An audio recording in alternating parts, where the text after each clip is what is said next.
Black Star Network is here.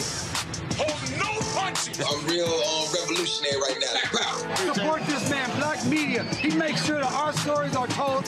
Thank you for being the voice of Black America, Roland. Stay black. I love y'all. All momentum we have now, we have to keep this going. The video looks phenomenal. See, there's a difference between Black Star Network and Black-owned media and something like CNN. You can't be Black-owned media and be scared. It's time to be smart.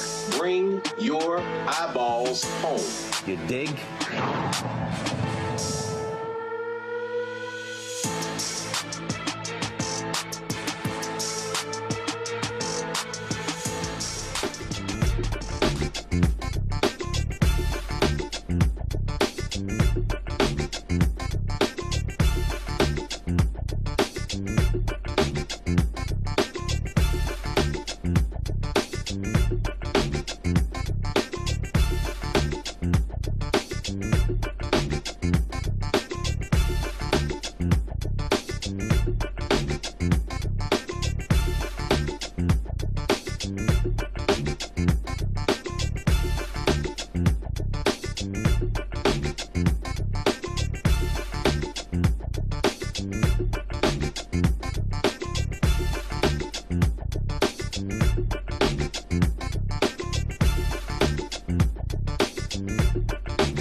Today is Wednesday, April 15, 2026. Coming up on Roland Martin Unfiltered, streaming live on the Black Star Network. Today marks the 79th anniversary of Jackie Robinson breaking organized baseball's color barrier, becoming the first black player to play in Major League game, but since 1884. But remember, the Major League stars were in the Negro Leagues. We're celebrating Jackie Robinson Day. Not only will we be sharing with you Howard Bryant's interview I did with him about his book on Jackie Robinson and Paul Robeson, whose birthday was April 9th. We also will share with you when we covered 3 years ago the opening of the Jackie Robinson Museum. Also, what's happening tonight, Roy Wood Jr. is hosting a live discussion with Howard Bryant about that book as well. So lots to talk about. Toledo, Ohio Police Department has released body camera footage showing an incident where a white officer threw a black teenager girl to the ground for jaywalking. Jaywalking. The American Postal Workers Union is launching a pro-mail-in voting advertisement. Plus, Pastor Otis Moss III breaks down the connection between citizenship, faith, and politics. It's time to bring the funk on Roland Martin Unfiltered on the Black Star Network. Let's go. He's got it. Whatever the miss, he's on it. Whatever it is, he's got the scoop, the fact, the find. And when it breaks, he's right on time and it's rolling. Best believe he's knowing. Putting it down from sports to news to politics. With entertainment just for kicks, he's rolling. It's on go, y'all. It's Roland Martin, yeah. Rolling with Roland now. He's funk, he's fresh, he's real, the best, you know he's Roland Martin now.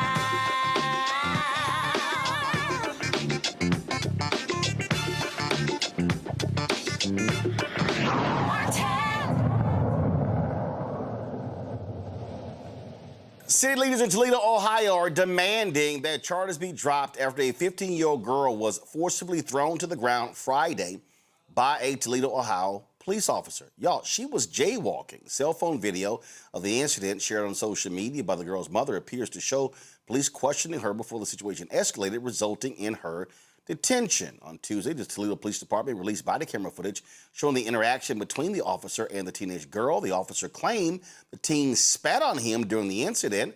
The police department released over an hour of body cam and dash cam footage. Here's the officer's body cam video from the time he stopped the teen to the time he put her in the police car. Go ahead and stop. Come up here to the front of the car, ladies. Go ahead and hop on over here to the front of the car, ladies. We'll talk to you in a second. All right, you guys are walking down the middle of the road. That's why we stopped you, okay? Oh, so we're not supposed to walk in the street? I didn't know that. Yeah. Yep. I didn't know that. Yep, you have to walk on the sidewalk. It's also a safety thing. People in Toledo don't know how to drive. Okay? How old are you guys? Y'all are in the middle of the street. Y'all are in Toledo. Y'all know how Toledo people drive. I don't. I don't even live here. You're pretty bad. Well, I live in Indiana. I'm just down here visiting my friends. Okay? How old are you guys? 15. Have you always said it? Are you a resident? Sorry. You got ID on you? How old are you? 18? You don't have an ID on you? Oh, my. Any of you guys have IDs on you? No, I mean, I have my school ID at home. I don't know. Like. You ladies live around here? No. All right, well, I need names. What's your last? Let me call my mom, please. Let me get your last name. You. I understand the issue. Just pulled us over. Basically, we just walked. First name. All right, first name. Why is my mom not answering? First name. I'm gonna ask you one more time, and I'm gonna take your phone and put you in handcuffs. Who are you talking to? Your first name. I just told You do without the attitude. You just gotta answer my questions. What's your date of birth? Why is my mom not answering? What's the? I don't understand Your the birthday. issue, though. Call your mama. What the hell? In what? Or I'm about to call my dad. Somebody. Be running for it. What's your birthday? To what year? Talk to them for. We're minors. That's what I'm like. All right. You don't want to answer questions. What is your guys' like? What is his issue? I'm asking you. Get your hand out of your pocket. Don't resist. 018. You better stay back. Stand back. Don't do that! What?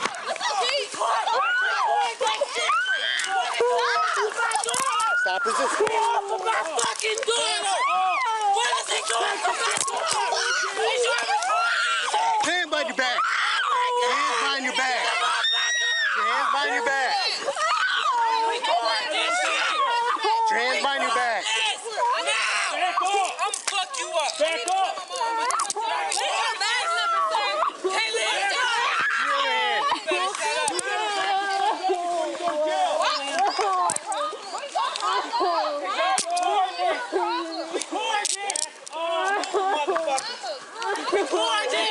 Stand up. Stand up.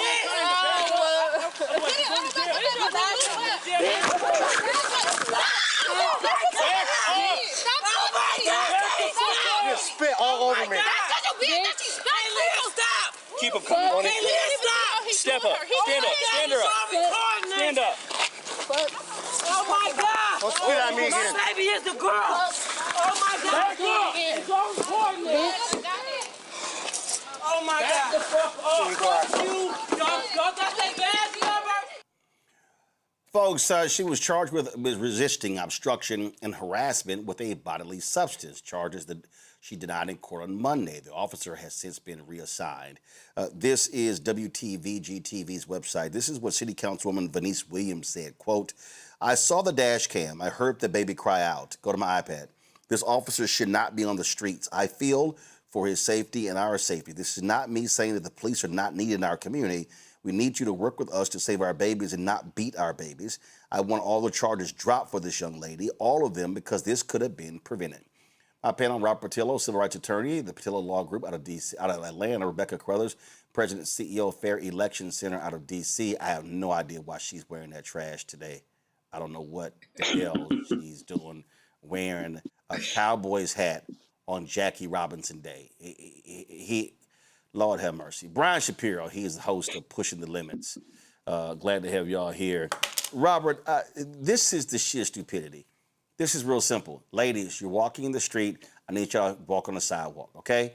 You're not allowed to walk in the street. That's it. There was no need to give names and birthdays and stuff along those lines.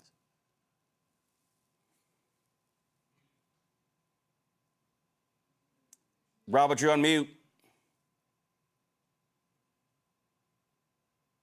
Sorry. Yeah, this is where we got to start putting some real effort into how we are actually recruiting and training these officers. What we saw during the Obama administration was the format for 21st century policing, where we have actual trainings for law enforcement officers. How do you de-escalate a situation? That was a classic example. You can actually take that video and use that as an example of exactly what police officers should not do and how to escalate a situation to make it dangerous for everyone.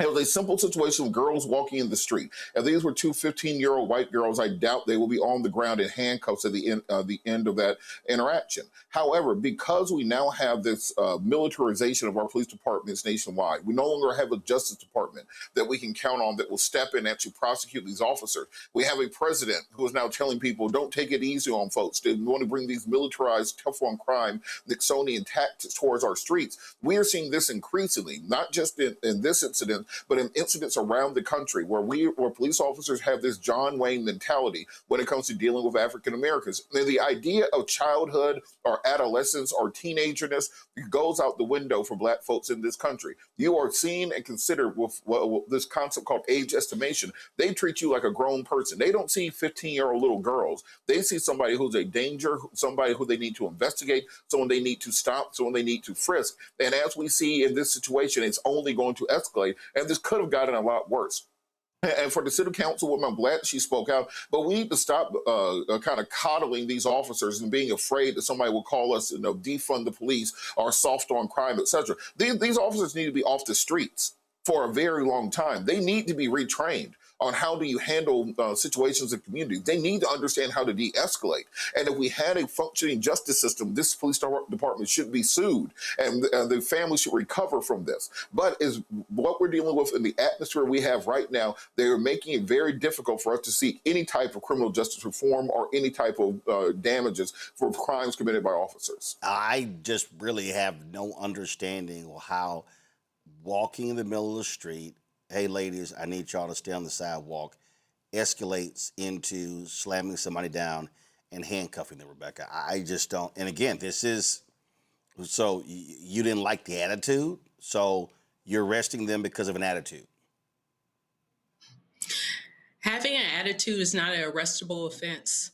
If this particular person cannot handle dealing with children, dealing with teenagers, then they shouldn't have a gun and a badge. And I hear law enforcement officers across the country, they'll say this is a tough job, it's a demanding job, it's stressful. Well, guess what? It's one of the few jobs where you really can't make mistakes because you do have a gun and a badge. You do have the lawful authority to take property, to restrain people, and to even take a life. Just like I wouldn't want my surgeon who's doing surgery on me to have a high rate of making mistakes. We ought to demand greater and more from law enforcement.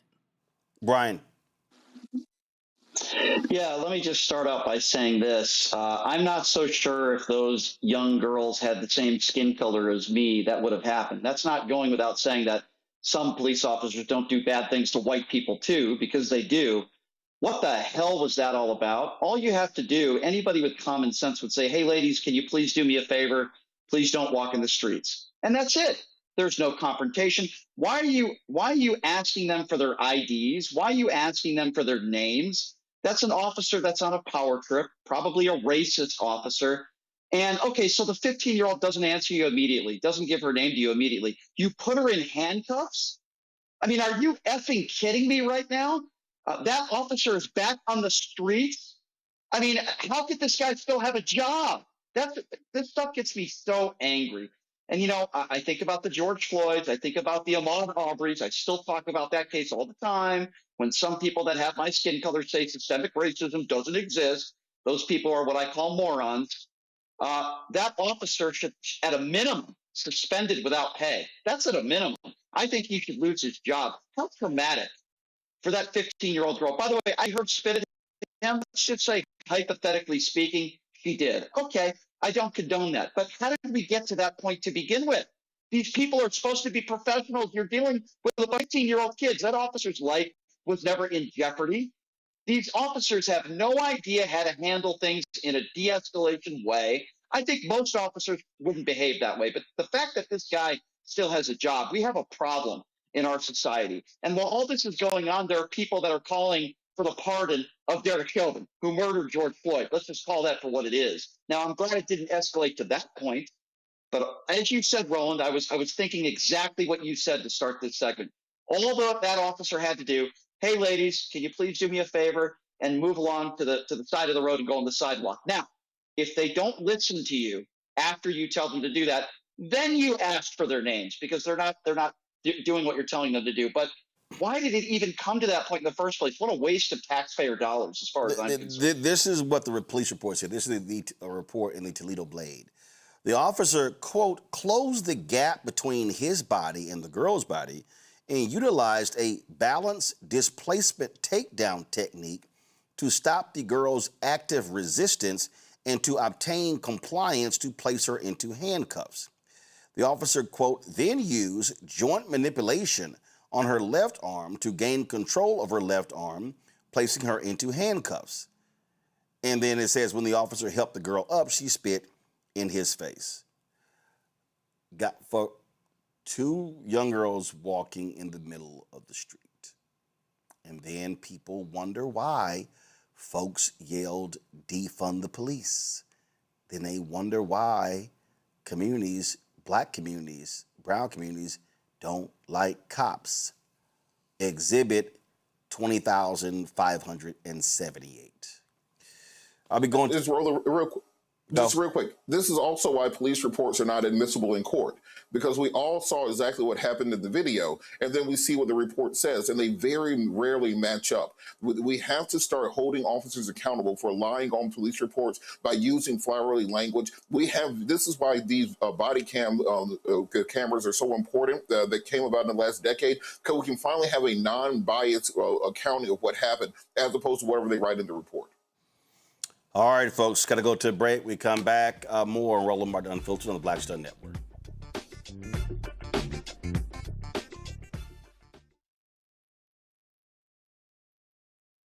MAGA Republicans ended diversity programs, cut funding for black students, and fired federal employees. And they won't stop there. Now, they've redrawn congressional maps so that they can rig the November elections. But we have the power to stop them. By voting yes for fair elections, we have the final say on who represents us in Congress. This is a temporary measure to restore fairness. They are not backing down, and neither can we. Make a plan to vote by April 21st and vote yes for fair elections. Hey everybody, I'm TD Jakes, and I want to encourage you to watch Roland Martin Unfiltered. It'll blow your mind.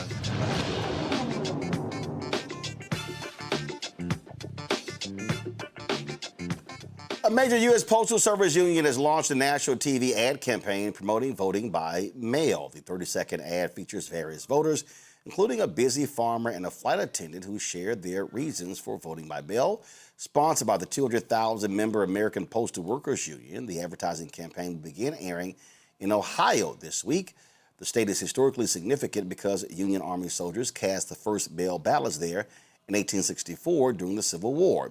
The campaign will then expand to other states. Take a look.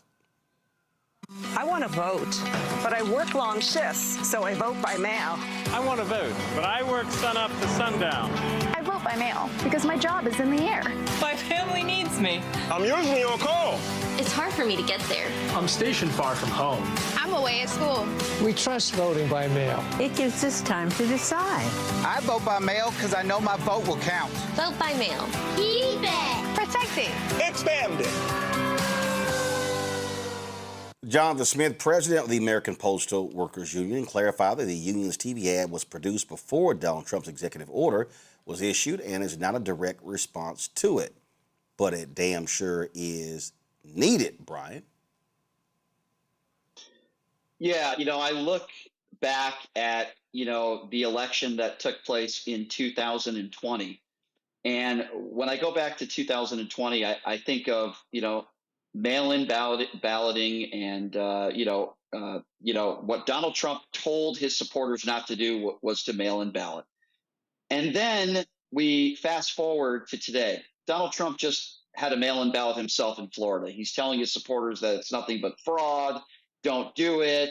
They're going to rig the election. He mail-in balloted himself, okay? The fact of the matter is, and Roland, you know this, there are people at a certain age that find it difficult to get in their car. Maybe they don't have a car. They don't have the ability to go to a voting booth and to vote. So they need mail-in balloting just like we desperately needed it during the global pandemic. But Donald Trump continues to lie about election fraud. Donald Trump continues, and it continues to be an attack on our democracy. Everybody should be allowed to mail-in ballot anytime they want to. There's no evidence of widespread voter fraud or Democrats rigging any elections for any reason, especially mail-in balloting. It is a ploy for Donald Trump, not only in the midterms because he knows it's going to be a Republican bloodbath, but it's also a ploy to try to steal the 2028 election. The more people that vote, let's be honest here, everybody, the more people that vote, the worse it is for Republicans. So when you scare people into voting with mail-in balloting, less people could possibly vote. That means a win for Republicans. So everything coming out of the mouth of MAGA Republicans when it comes to mail-in balloting are complete and utter lies. I love what this campaign is. We should be promoting any form of voting, let alone mail-in voting. Well, it's no shock that we're seeing Republicans do this, and there has to be very aggressive pushback, Rebecca. Sure. So Donald Trump issued the executive order August 2025, said that he was going to end vote by mail. Lawfully, he cannot do so. In December, we saw that the Post Office Board issued a rule saying that just because you drop off mail doesn't mean that it's going to be postmarked that day. So why does this matter? It matters because certain states rely on postmarking rules in order to count someone's voter registration. Also, some states require for you to have your ballot postmarked by Election Day. That's 14 states plus the District of Columbia if you want your vote by mail to be counted. There are other states that says that your mail-in ballot has to be received by Election Day, and there is no grace period. It makes me think of the race last week, the Supreme Court race in Wisconsin, where we are now seeing reports that there have been voters who mailed their ballots on March 23rd, and it wasn't received in time on August 7th for their vote to actually count. So while, yes, there should be promotion of vote by mail, but I also need the Postal Service Union and other unions to make sure that they're giving money to organizations that's fighting on behalf of voters to make sure that every ballot is counted this year. We see an administration that's doing a full court press to make it harder for various voters across the country to have their ballot counted this year. The reason why this administration is doing so, because they understand that many of their policies are extremely unpopular. They are doing things that the American voters do not want them to do. And so this is going to be a tough election for them. So we need people of goodwill. We need unions. We need individual donors to give to organizations to make sure that there is active litigation, make sure there's actual civic education so people understand as soon as you have an opportunity to vote. Do not wait till the last day. Do not wait till the end of early voting period. Check with your state. As soon as you have the opportunity, you need to cast your ballot this year. Robert? You know, it's interesting because this all plays into the conversation on the SAVE Act. And I want people to realize there's a reason that Donald Trump has made this the sole piece of legislation that he wants to pass this year, because he understands that he will not be able to steal the next election if he does not push the SAVE Act through. Right now, there are basically 3 Republicans in the Senate that are holding this up from potentially being passed and being pushed into law. We have to keep up the full court press on the Republicans in the Senate and also on some of the Democrats. And people like Fetterman who are very wishy-washy on the issue, we have to keep up the pressure on them to understand that this is a Jim Crow law, that you can either like Jim Crow laws or dislike Jim Crow laws, but this is a Jim Crow law. It is no different than I keep at my desk a copy of the Alabama literacy test from 1968. It is no different than the literacy test. It's no different than grandfather clauses. The entire concept is to limit the franchise to the groups of people that they want to be able to vote. They want to pick their own voters as opposed to the voters making their decision. And that's why it's so important we keep up the full court press, not allow this to pass, and stand up for the rights to expand the franchise, not to limit and contract it. Well, it's much needed, and people have to recognize that when we have people who are aggressively trying to curtail voting, there is a reason for them to do so. And in the case of the GOP, we've said it many times, they don't want everybody to vote. All right, folks, we come back. We're going to talk about faith in politics. Donald Trump puts out another Jesus meme. He's an idiot. We know this man has no understanding of Christ whatsoever. So we'll tell you what a Chicago pastor has to say about this. You're watching Roland Martin Unfiltered on the Black Star Network. Support the work that we do. Join the Brina Funk fan club.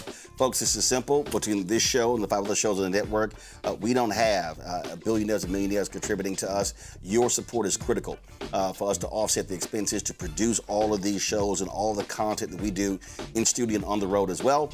And so, if you have not donated, please do so. We're asking average $50 each for our fans for the year, $4.19 a month, 13 cents a day.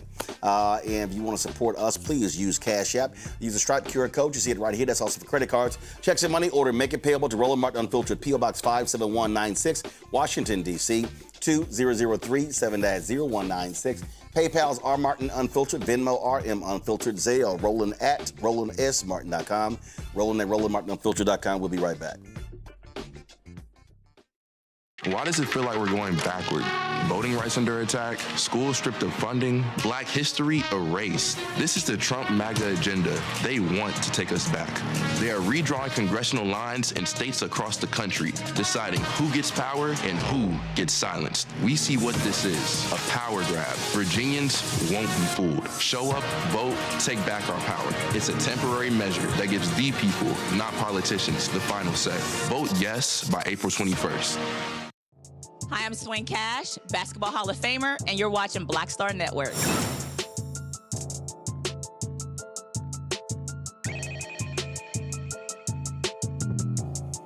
We keep telling folks there's a connection between citizenship, faith, and politics.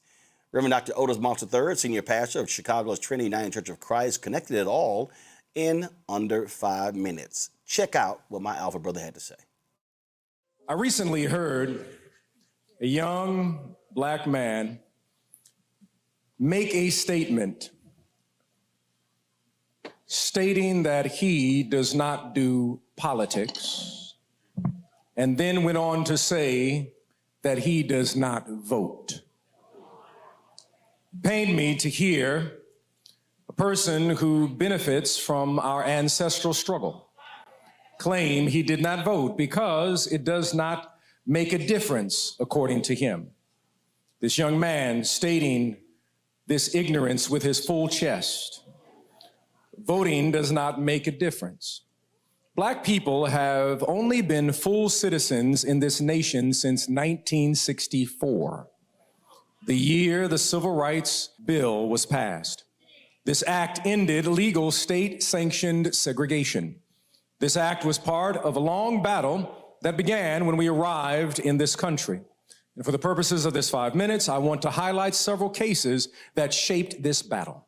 In 1857, the Dred Scott decision stated no Black person had any rights a white person was bound to respect.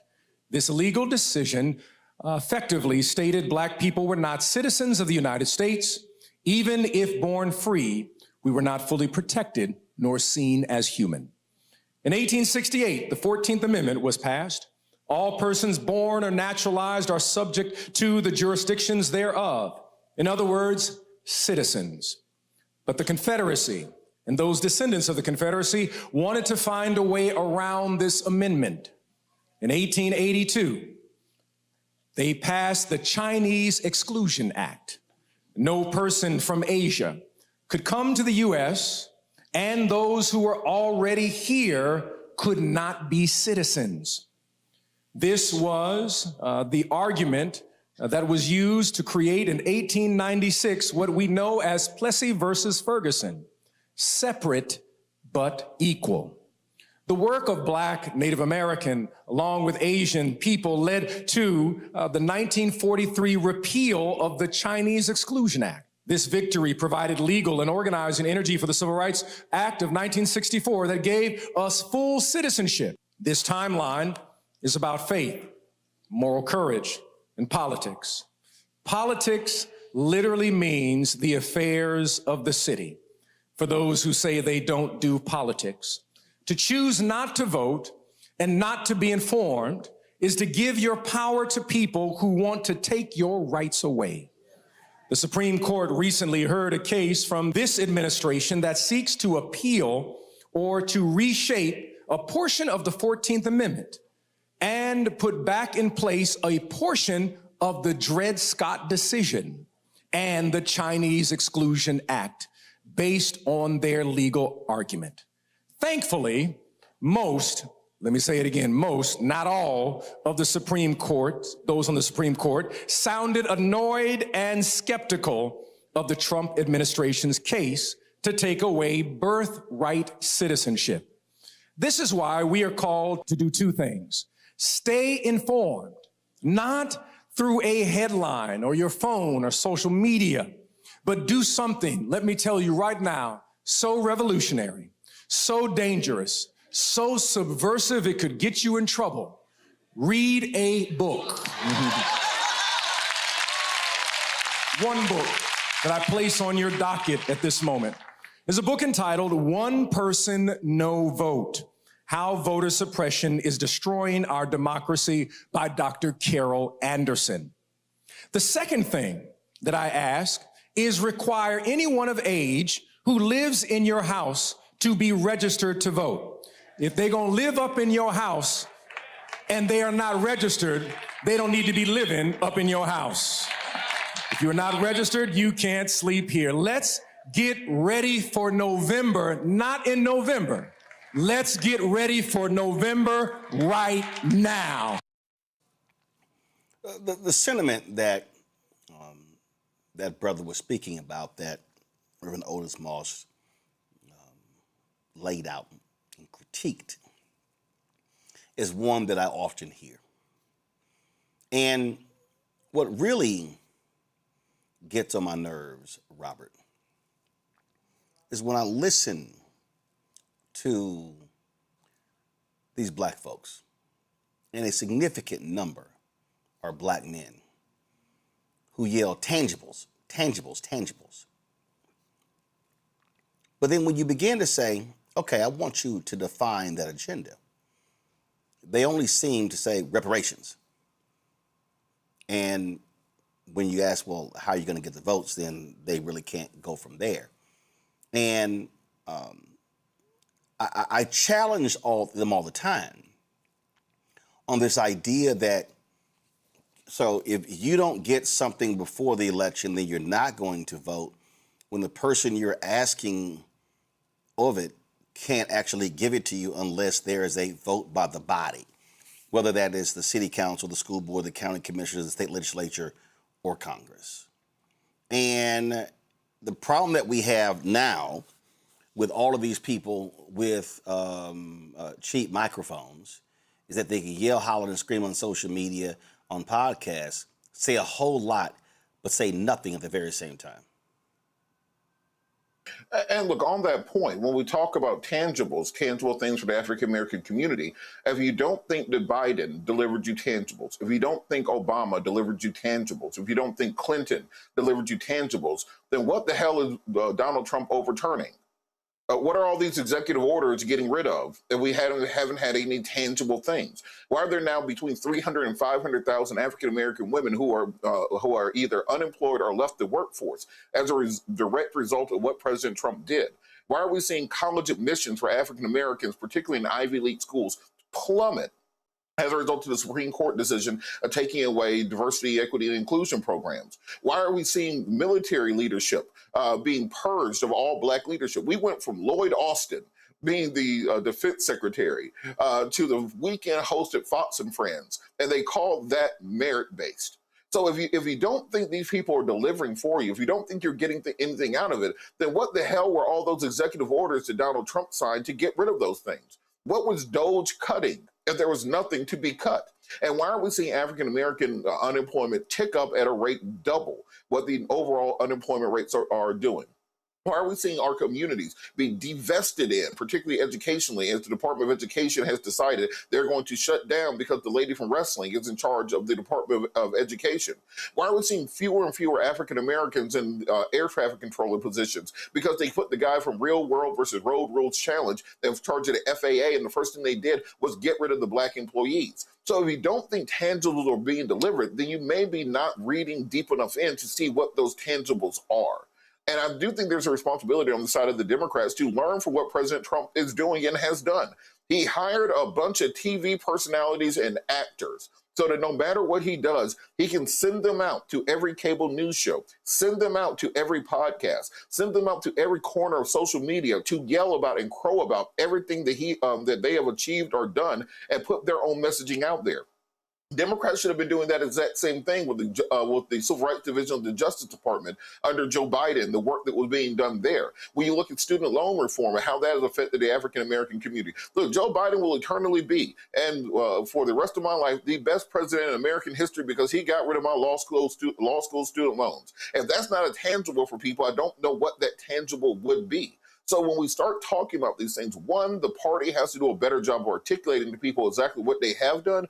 But two, we have to stop taking our information from the back of a Cracker Jack box. You have to dive in there, dig deep, Find out what the policies are and look how they've actually been implemented to benefit you, because we're seeing that taking place on the right now, as many of the Megyn Kellys and Tucker Carlsons and Nick Fuentes and Alex Jones are saying that Donald Trump is not delivering on the tangibles for him, and they're holding his feet to the fire on it. We can hold feet to the fire, but nobody on their side is saying we're going to sit home, we're not going to vote. They're trying to change the actions of the people in office, not simply say we're going to let someone else decide our future.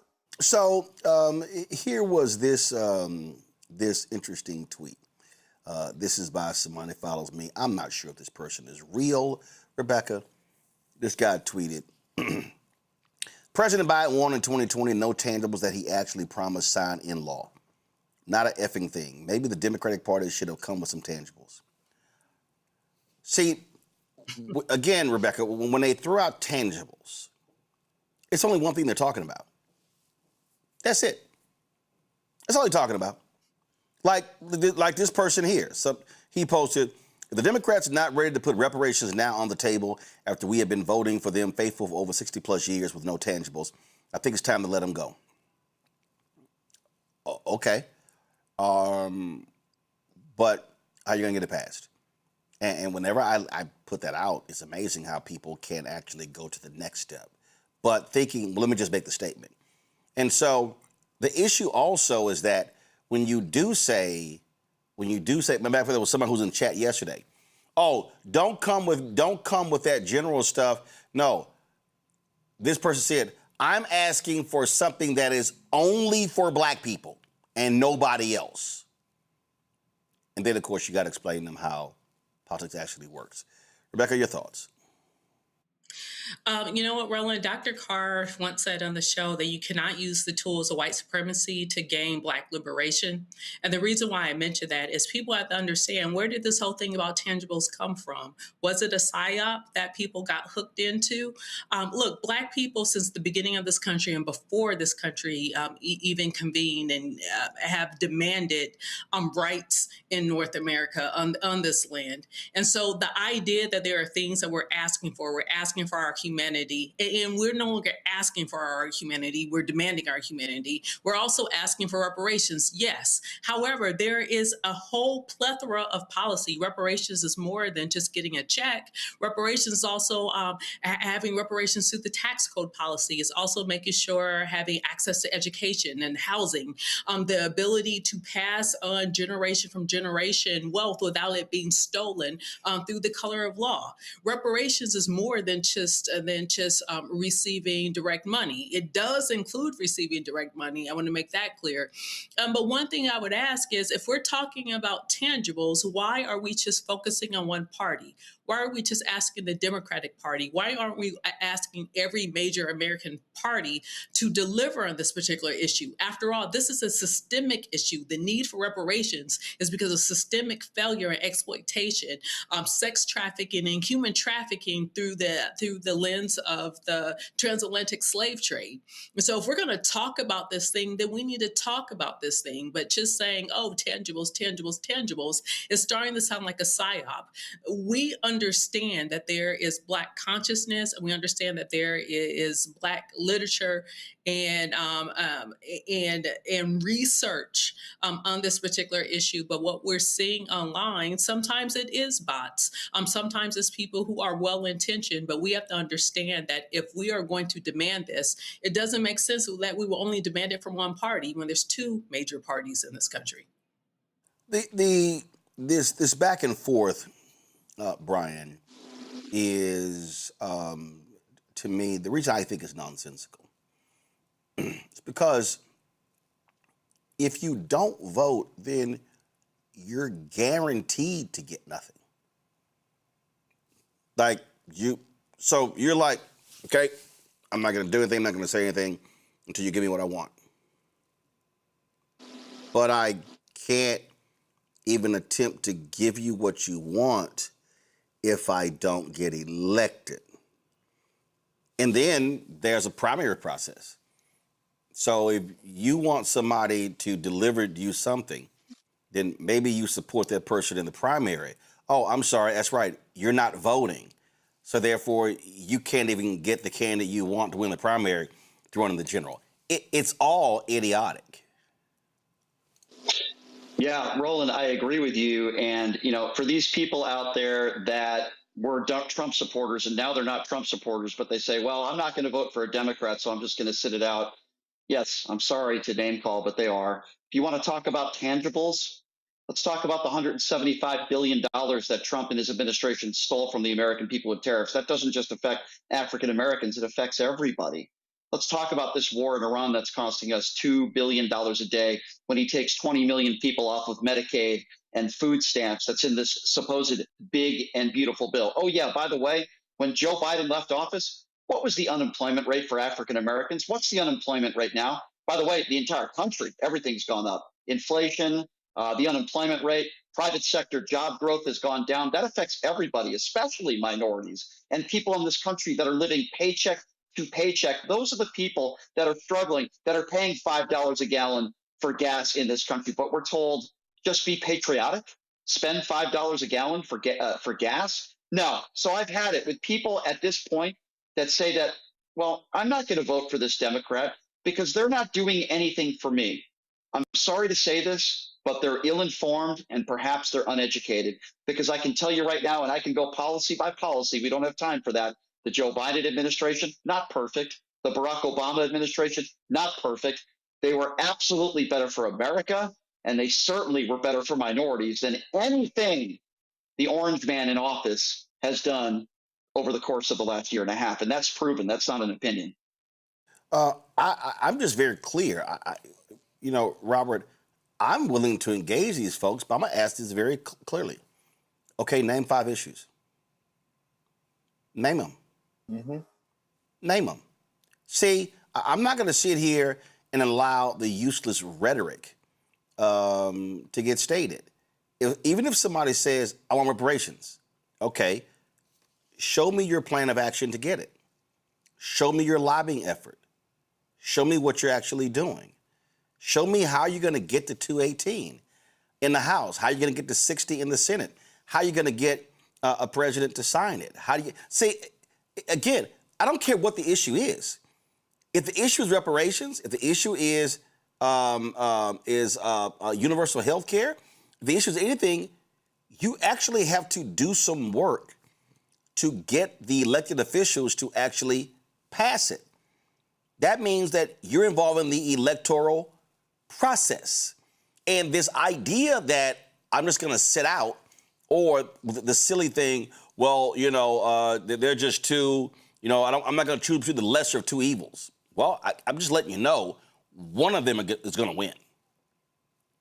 And one of them will be voting on a series of issues that impact your life. So you might want to recognize that reality.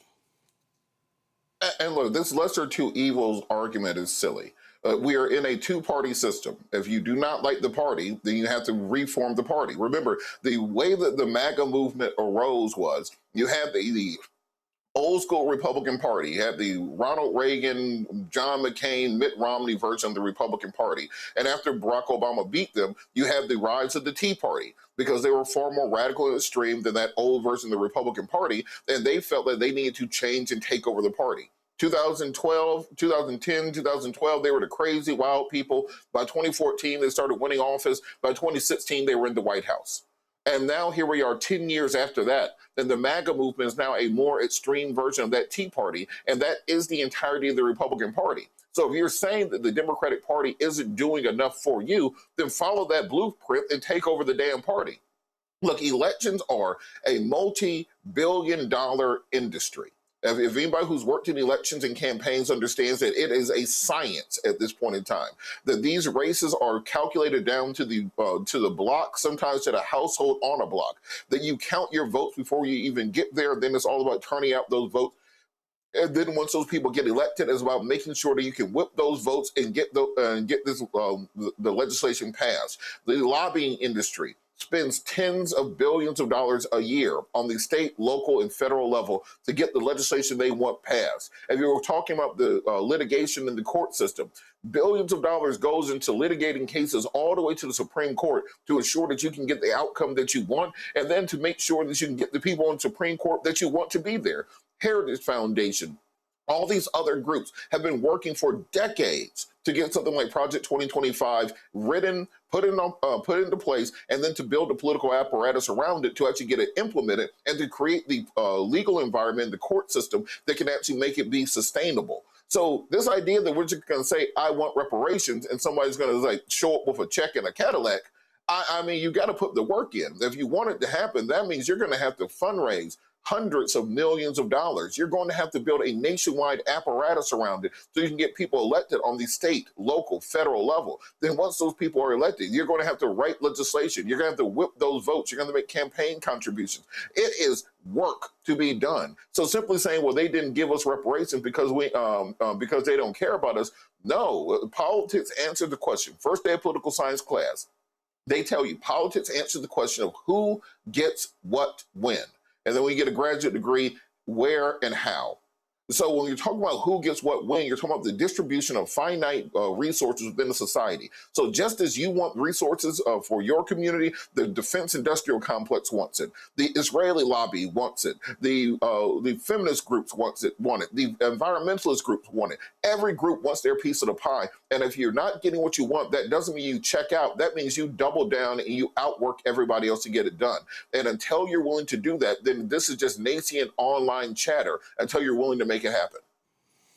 All right, folks, let's talk about Trump's absolutely pathetic Department of Justice. They have filed motions to vacate the convictions of several high-profile defendants involved in the January 6th Capitol insurrection. The filing, submitted to the Court of Appeals by the United States, seeks to vacate criminal judgments against identified members of the Oath Keepers and Proud Boys, most of whom were convicted of seditious conspiracy. Oath Keepers founder Stuart Rhodes is referred to in the filings. Rhodes was convicted of plotting to oppose by force the lawful transfer of presidential power when Trump lost the 2020 election. He was sentenced to 18 years in prison for seditious conspiracy and other charges. Tuesday's filing also asked to dismiss the indictments with prejudice, meaning the charges will be permanently dismissed and cannot be brought again by the government. Brian, it goes to show you how Donald Trump will do whatever he wants to protect these thugs, these domestic terrorists. And many of these people have gone on to actually commit other crimes, including being child predators. Yep, that's true. Roland, this gets my blood boiling. First of all, we had about 50 people that were convicted. Half of those people, violent criminals who Donald Trump called hostages and patriots. Some of those people beat police officers with their own batons. Brian Sitnick died the next day. 140 officers were injured. Some of those officers have traumatic brain injury. And as we see this footage that I'm glad you are playing right now, people on the right say, oh, no, that didn't happen. It was a tourist visit. So it doesn't surprise me that the Enrique Tarrios of the world and others are getting full-blown pardons. And some of these people, as you mentioned, are now back in prison. This gets me sick to my stomach, and the word is hypocrisy. It's hypocrisy. If you assault somebody or push somebody, which I would never condone, at a political rally, and it happens to be somebody on the right that is a victim, they want those people to get the death penalty, throw them in jail for life. But if you beat a cop on January 6th, oh, well, you're a hostage and a patriot. These are the same people that claim that they're pro-police, right? But only if it fits their narrative are they pro-police. They're certainly anti-Capitol police on January 6th. There's people out there, even in elected office, that still blame the Capitol police officers. Oh, they let them in. Let me be very clear. Everybody that broke the law that day, you're an idiot. For the people that beat police officers, for the people that committed violent acts, you're animals and you belong in jail. But you know what? These people will always talk about Black Lives Matter protests, who, by the way, last I checked, Joe Biden didn't pardon anybody who committed a violent crime during any Black Lives Matter protests, which were overwhelmingly peaceful, by the way. There was nothing peaceful about January 6th. Nothing. And yet these MAGA Republicans continue to curl themselves into their MAGA pretzel and make excuses for that day. Oh, there were 250 FBI agents that were there. Those people were coerced into doing what they did. It's why I'll never forget Marjorie Taylor Greene. I don't care what she says about Donald Trump now. These people, some of them still defend the actions of those thugs on January 6th. And I'll say one more quick thing about this, Roland. Every single time I bring up January 6th, MAGA Republicans want to bring up Black Lives Matter protests. Let's clear this up right now. Tens of millions of people protested during Black Lives Matter protests because they wanted equality, and it was about police brutality, like what happened to George Floyd. Those people that were there on January 6th, even the people that didn't enter the Capitol, believed in the big lie. That's why they were there, because they thought that the election was stolen because Orange Man told them it was. That's why they were there. They tried to overthrow a free and fair election, those people chanting, "Hang Mike Pence." It had nothing to do with Black Lives Matter, but that's what they always bring it back to. That's what they do. They call people thugs during Black Lives Matter protests. But if it happened on January 6th and it was somebody white, maybe a white supremacist, maybe an Oath Keeper or a Proud Boy, all of a sudden they're hostage and patriots. Roland, that's who these people are. He has pardoned people who have committed fraud. Rebecca, now we see what they are doing for these Oath Keeper Proud Boys. He wants these thugs to be completely cleared. And I wouldn't be surprised if these fools then try to use taxpayer money to give to them because how badly they were treated. Well, look, this president is also signaling to those who are in his government.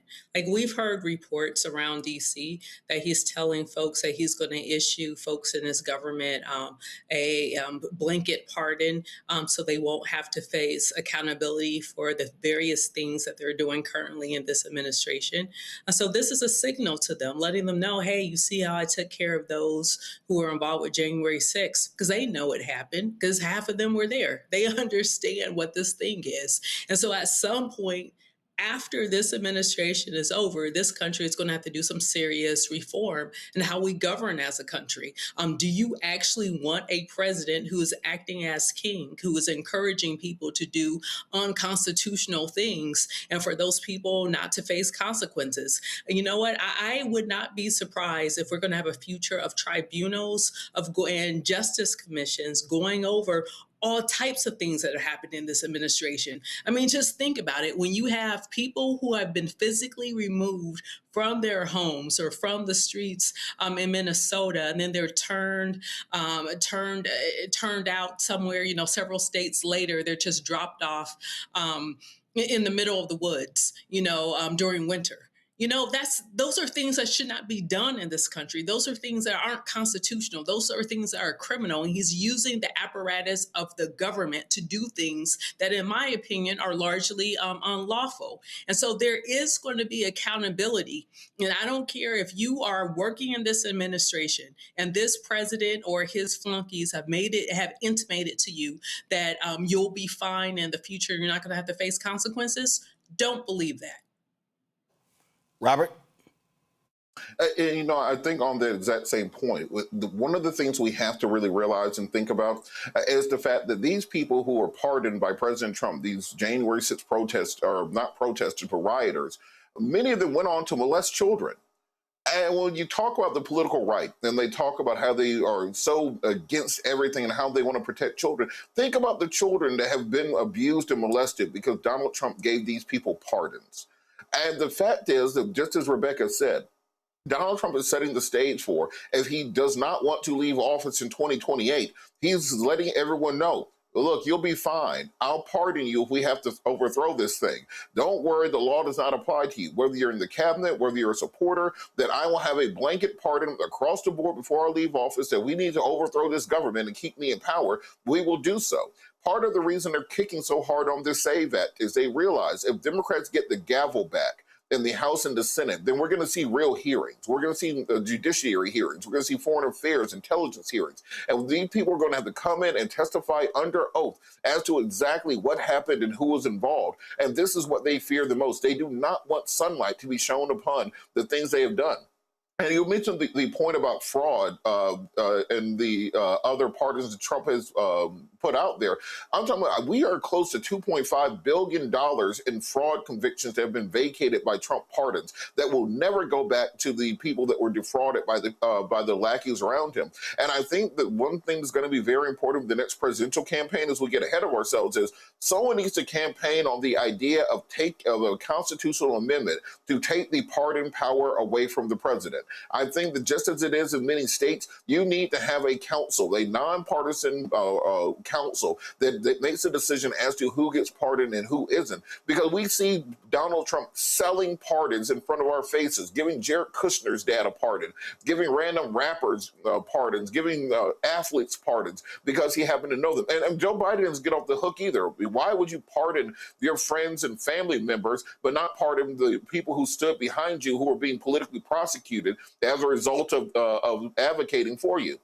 This power should not rest in the hands of one individual any longer. It has been corrupted to the point, whether you want to go back to Scooter Libby under George Bush, or if you want to go back to the Clinton administration, these things are now for sale to the rich and well-connected. And instead of this being an actual last resort of justice for people who have reformed themselves, it is now simply another political tool for corruption, and that has to be reformed. And the next Democratic president has to campaign on the idea of reforming and taking this power out of the hands of a single individual.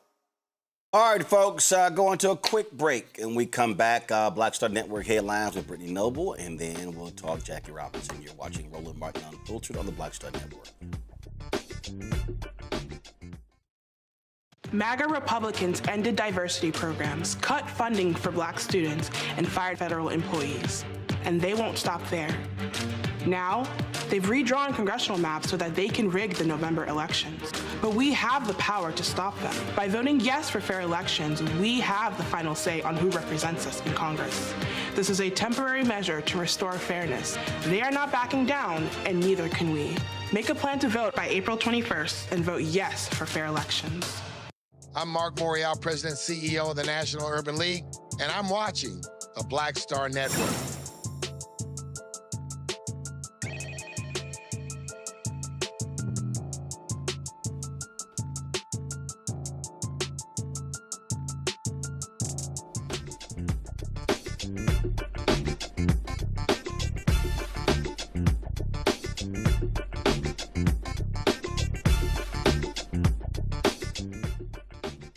All right, folks, time for Black Star Network headlines with Brittany Noble. President Donald Trump once again denied Colorado Democratic Governor Jared Polis's request for assistance for those affected by wildfires and flooding. The governor's request came after wildfires scorched over 240 square miles in western Colorado and severe flooding impacted the southern part of the state. The request included federal assistance for debris cleanup, rebuilding damaged infrastructure, and investing in hazard mitigation to better protect communities. Although FEMA evaluates damage based on a specific formula, disaster declarations ultimately rest with the president. Concerns are growing about the influence of politics in these decisions. An analysis by the Urban Institute found that nearly 84% of disaster requests from states that supported Trump have been approved during his current term, while only 42% of requests from states that backed Vice President Kamala Harris in 2024 have been approved. California's Black Infant Health Program is the target of a racial discrimination lawsuit. Erica Jimenez filed a federal lawsuit accusing the state of illegally cutting her and other non-Black mothers and young children off of the state health benefits and support. Well, the lawsuit actually aims at the program and the laws passed by the California state legislature to enact and fund the racially inclusive initiative. The lawsuit specifically accuses the state of violating the rights of Jimenez and other non-Black mothers and young children to equal protection as guaranteed under the clause in the U.S. Constitution's 14th Amendment. They also claim that the program violates federal civil rights laws prohibiting government discrimination on the basis of race. Jimenez is represented in the action by attorneys from the nonprofit constitutional legal advocacy organization, the Pacific Legal Foundation.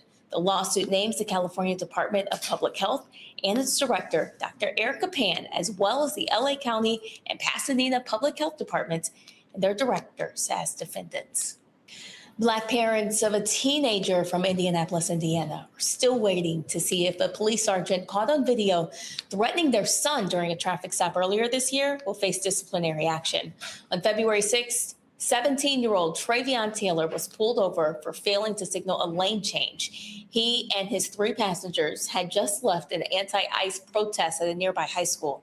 In a video captured on his phone, one of the officers ordered the teens to exit the vehicle because they could smell marijuana. And during the encounter, Sergeant John Waters is heard saying, "I will effing kill you," as he forcibly removes him from the car. Waters later explained that his aggression stemmed from seeing the teen reach for what he believed could be a weapon. One of the passengers was subsequently arrested for possessing a firearm. However, Travion's parents say he complied with the officers and have filed a complaint against Sergeant Waters. The Citizens Police Complaint Board held a hearing regarding the incident and will ultimately make a recommendation to the police chief on whether Waters should face any disciplinary measures.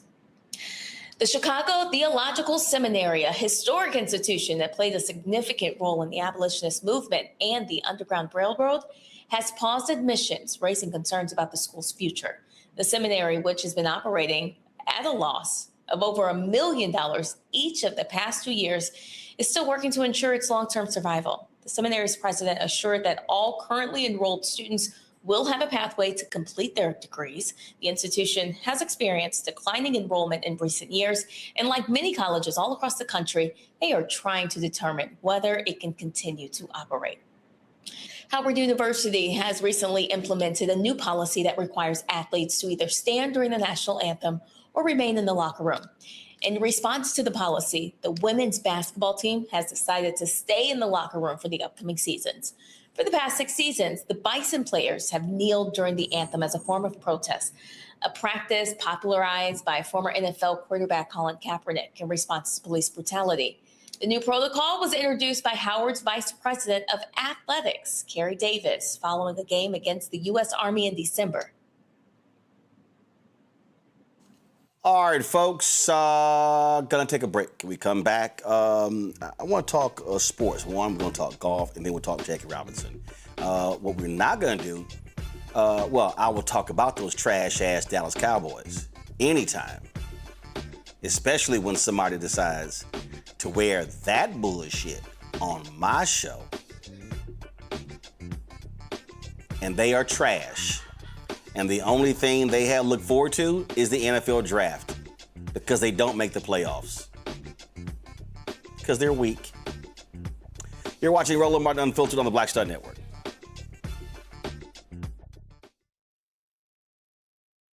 Why does it feel like we're going backward? Voting rights under attack, schools stripped of funding, Black history erased. This is the Trump MAGA agenda. They want to take us back. They are redrawing congressional lines in states across the country, deciding who gets power and who gets silenced. We see what this is, a power grab. Virginians won't be fooled. Show up, vote, take back our power. It's a temporary measure that gives the people, not politicians, the final say.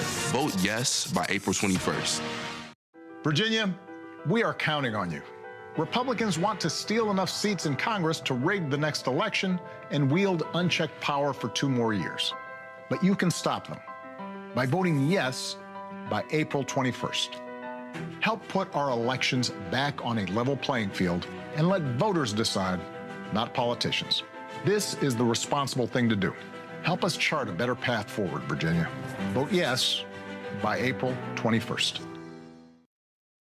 Pull up a chair, take your seat. The Black Tape with me, Dr. Greg Carr, here on the Black Star Network. Every week, we'll take a deeper dive into the world we're living in. Join the conversation only on the Black Star Network. On a next, A Balanced Life with me, Dr. Jackie, a relationship that we have to have. We're often afraid of it and don't like to talk about it. That's right, we're talking about our relationship with money. And here's the thing, our relationship with money oftentimes determines whether we have it or not. Balancing your relationship with your pocketbook, that's next on A Balanced Life with me, Dr. Jackie, here at Black Star Network. My name is Bill Duke, and you're watching Roland Martin Unfiltered.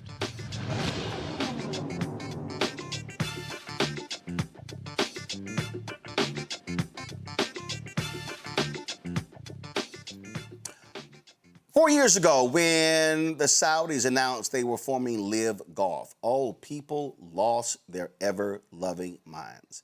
They were yelling and screaming how this is a travesty.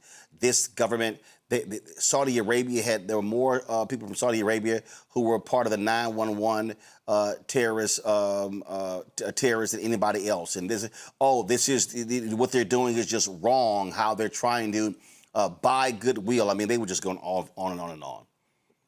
If folks in the golf world, trash and Live Golf. I mean, just ripping them to shreds. How what they were doing was destroying the game.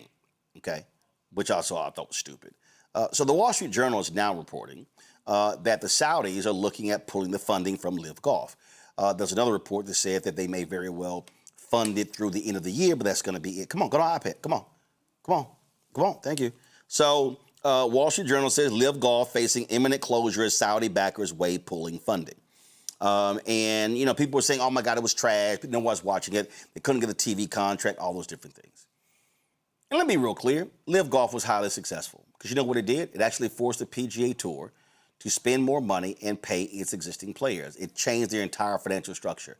So anybody saying that says that Live Golf did not succeed, they're not correct. Now, if Live Golf goes away, I mean, obviously, as a standalone tour, it did not work. But they did force the PGA Tour to change. But that's not why I'm bringing it up.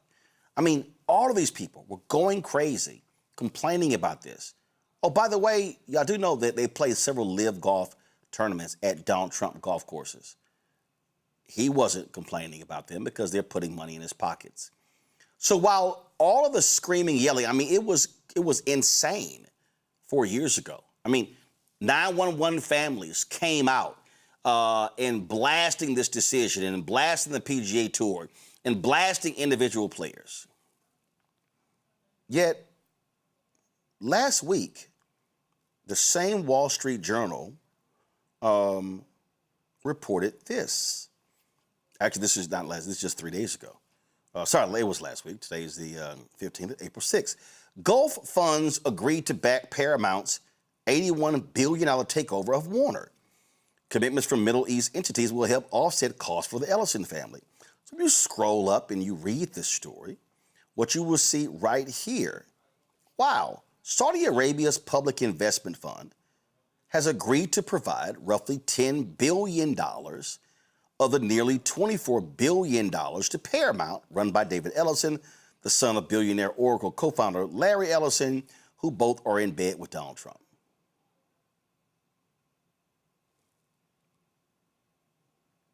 I'm sorry, do y'all hear any of the complaints?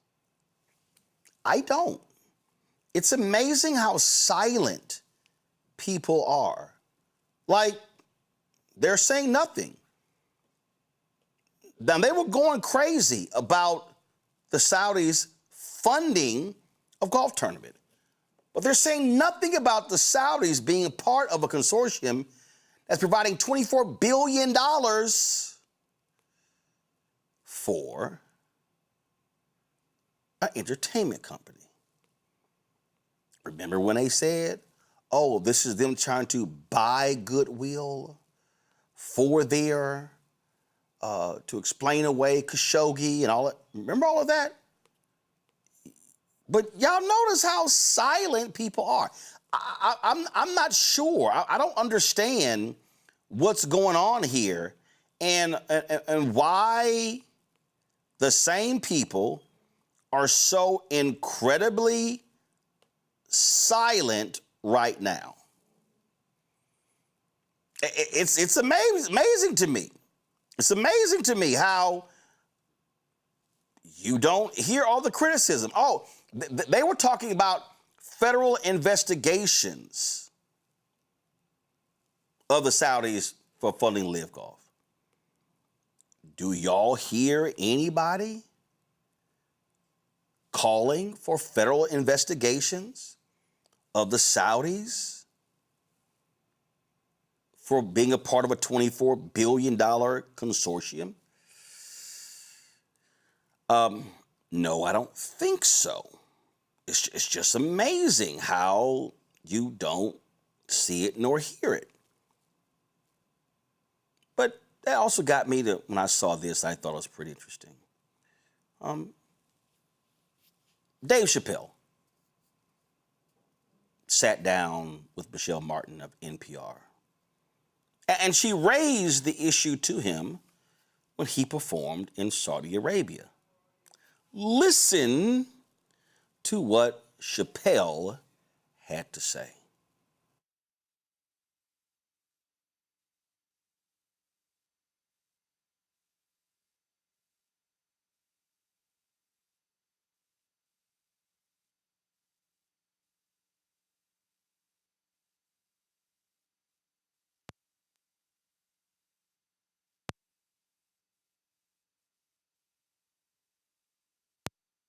Really interesting what Chappelle had to say and how quiet people are. All right, let's go.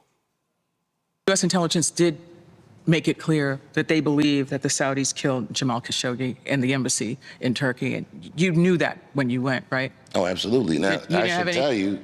You had no qualms? I won't say that. They asked me to go years before that, and I said no for that very reason. Since that time, the United States government does business with the Saudis. Netflix does business with the Saudis. Everyone, the Saudis finance tons of movies. All these, I know, I see them financing boxing matches and all these things. And none of these things were an issue until I went there. Now, why is that? As soon as a black man can make money off the plantation, they try to tell you that the money is dirty. Well, okay, I'll go home and spend the money with actual slave owners on it. Where is this clean money you're talking But you said you hesitated for years to go, the years you didn't go. So what made the difference for you?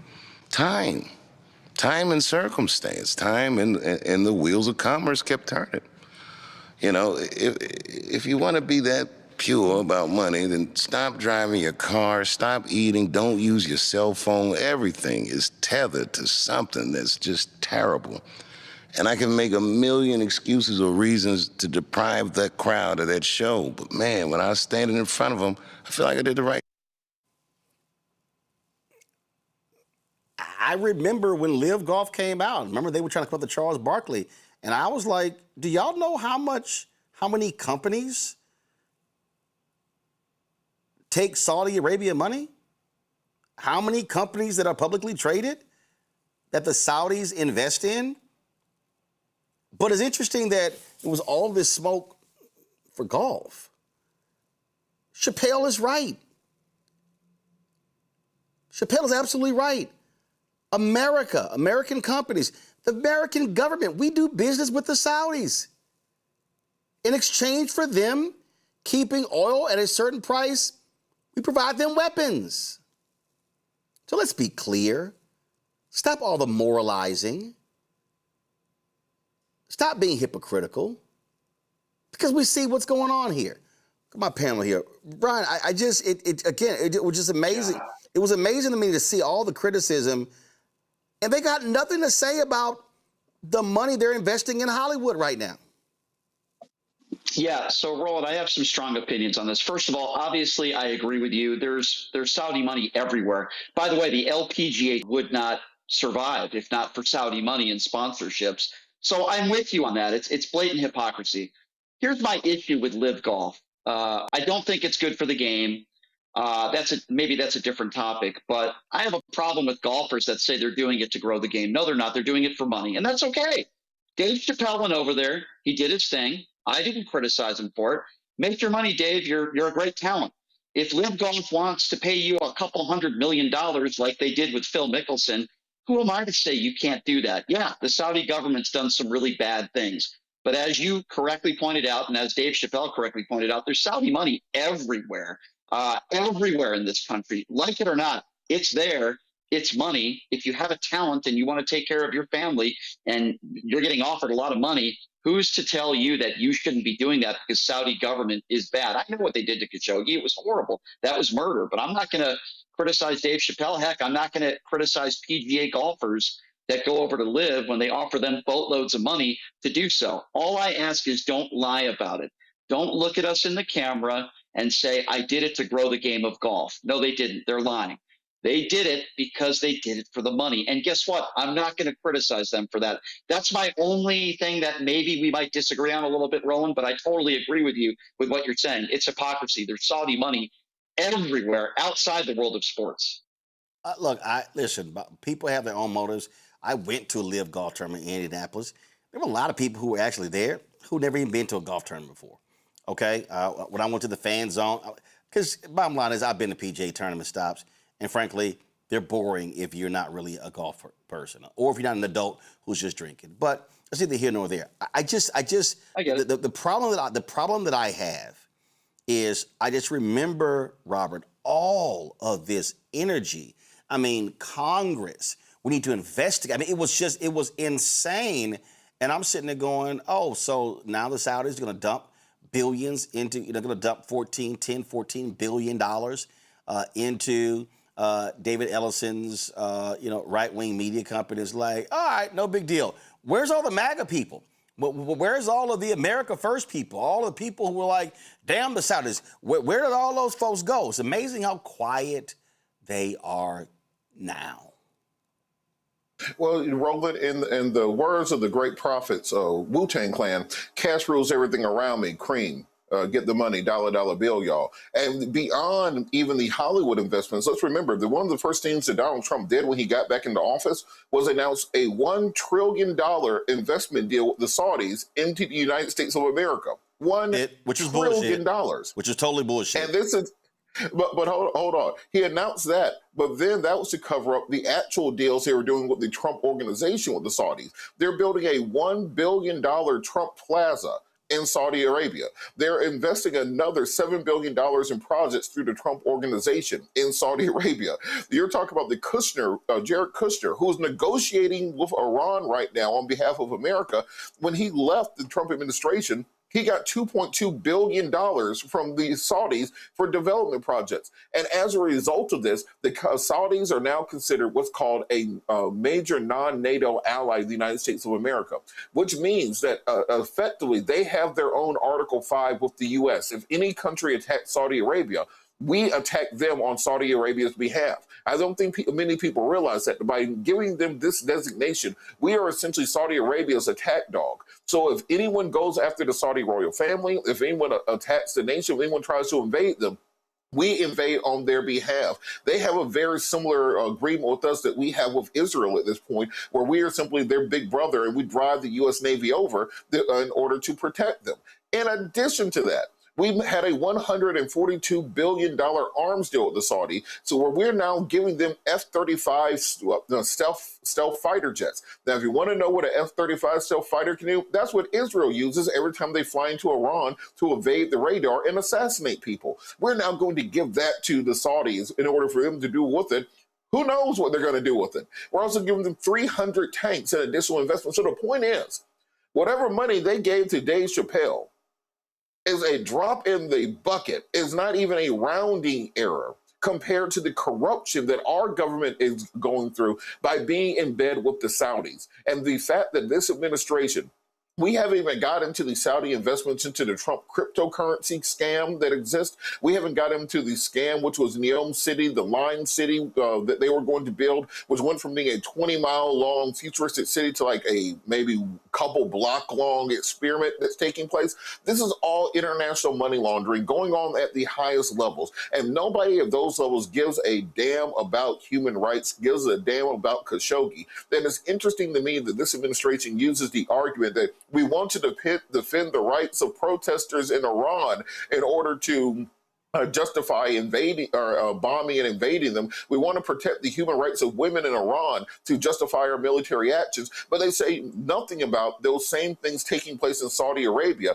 because they are giving us a bunch of money. And to Chappelle's point earlier, not in this interview, but in his stand-up special, we don't say anything about the number of journalists that Israel has killed during their war in Gaza, their war in Lebanon, their war in Iran, and throughout the region. They've killed hundreds of journalists. And just because they did it with bombs instead of a bone saw doesn't mean that we can absolve them of any of the crimes they've committed. So this idea that somehow any entertainer is supposed to have a higher moral value than the President of the United States and the U.S. government, I think is fanciful at best. And as Dave Chappelle said, this is just an occasion where because he is who he is, all of a sudden the spotlight is placed on him, as opposed to the tens of billions of dollars that the Saudis are placing directly into the pockets of Donald Trump and the Trump organization.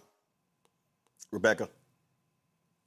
You know, plus everything that Robert said. But here's the thing, this is under capitalism. Sure, business and commerce existed before capitalism, but under capitalism, what we see is that there is a there's a void of morality. There isn't any central values other than make money. And you make money on the basis of exploitation, of having a permanent underclass. So as long as we're subscribed to capitalism, this is what you're going to see. You're going to see people doing bad things in the name of money. Well, that's certainly the case, but I just, again, it's just really interesting how many people are so quiet. All right, going to a quick break. We come back. We'll talk Jackie Robinson right here on Roland Martin Unfiltered on the Black Star Network. MAGA Republicans ended diversity programs, cut funding for Black students, and fired federal employees. And they won't stop there. Now, they've redrawn congressional maps so that they can rig the November elections. But we have the power to stop them. By voting yes for fair elections, we have the final say on who represents us in Congress. This is a temporary measure to restore fairness. They are not backing down, and neither can we. Make a plan to vote by April 21st and vote yes for fair elections. What's up? It's Talib Kweli. I'm CEO. This is the Black Star Network.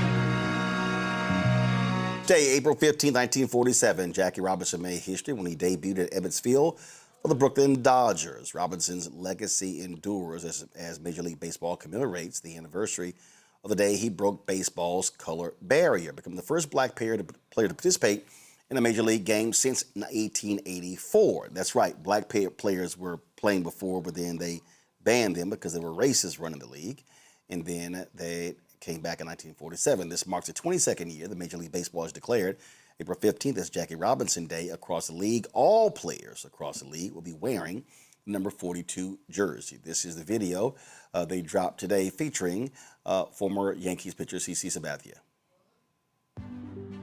Courage, determination, excellence.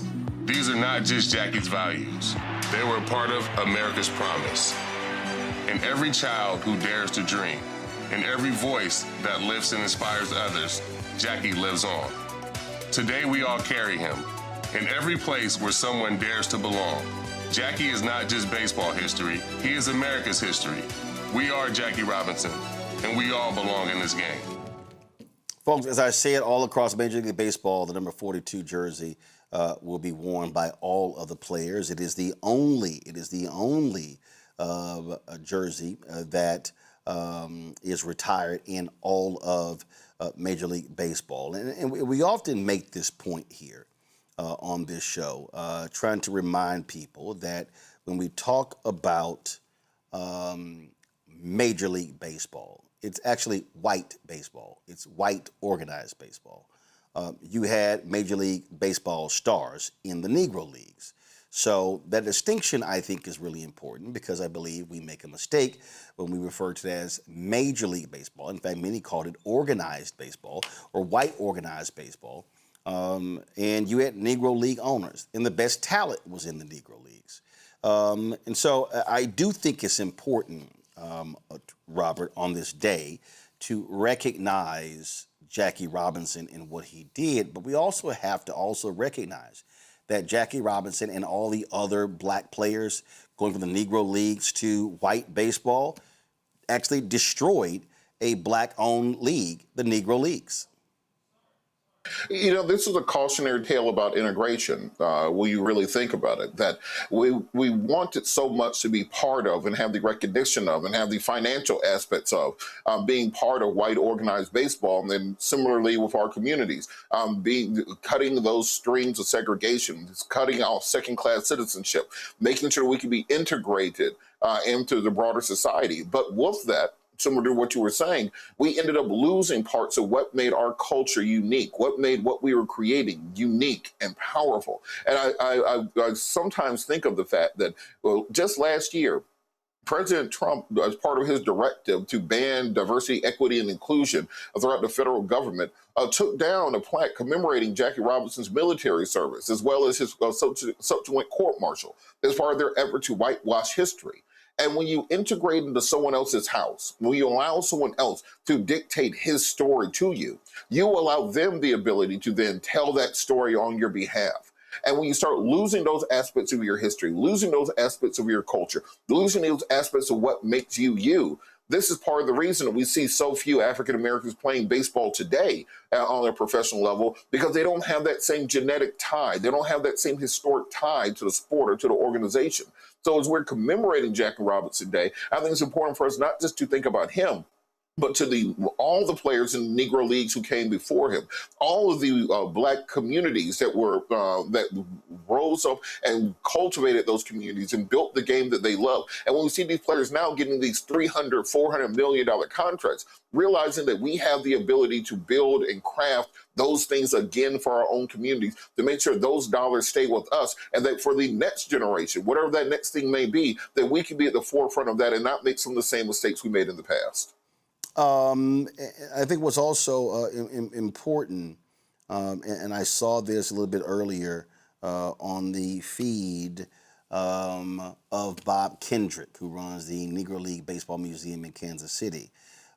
We talk about Jackie Robinson wearing number 42, Rebecca, but he wore number 5 for the Kansas City Monarchs. That was a Negro League team that he played for before being signed to the Dodgers. Yep, absolutely. Here's the thing, even to the question that you asked, Robert, when we talk about the idea of integration, it is the reason why there's a lot of Black thought around desegregation versus integration. Because we know with desegregation, that was about desegregating government opportunities, desegregating resources, making sure that Black families that paid into this country also received their fair share instead of having separate but equal. And integration is about assimilation. It's also about violent erasure. And so, you know, this is an instance where we saw Black excellence in sports, and we saw Black businesses, Black business owners, the ability to grow generational wealth stemmed because of integrating white baseball and breaking the so-called color line.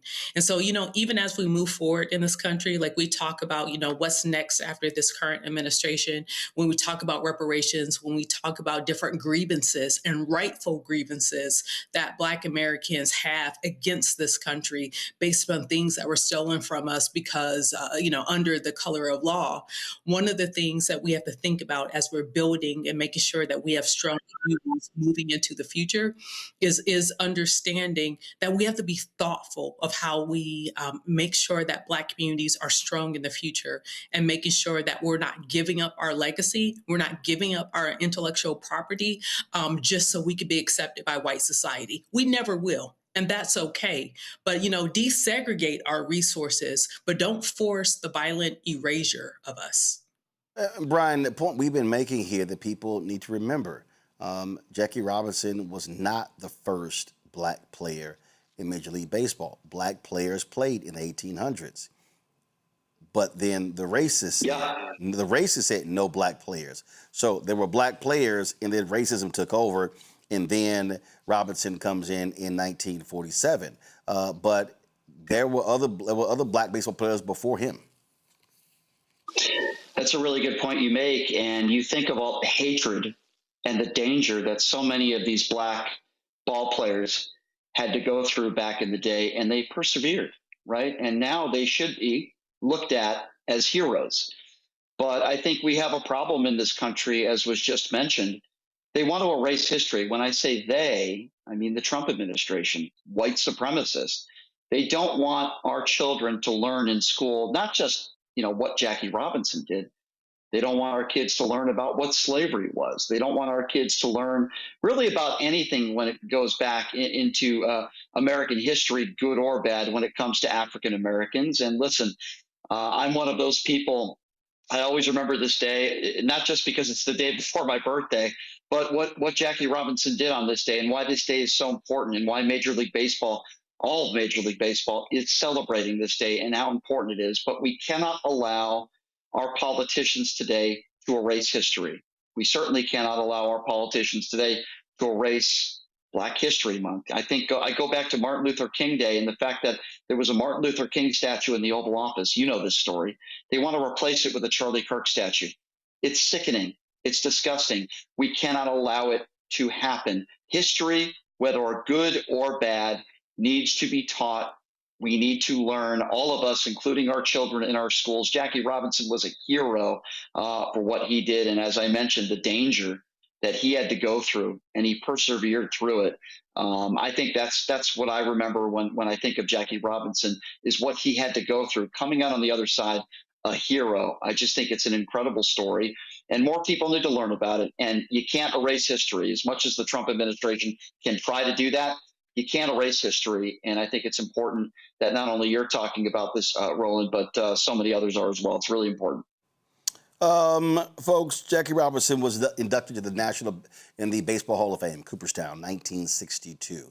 And when he was inducted, he only wanted his plaque to speak to his accomplishments on the field. Yet in 2008, the museum, along with his wife, Rachel Robinson, expanded that display there to include a lot more things. This is a video the National Baseball Hall actually dropped regarding that. Check it out. We're standing on the second floor of the National Baseball Hall of Fame and Museum in the exhibit that is known as the Souls of the Game, Voices of Black Baseball.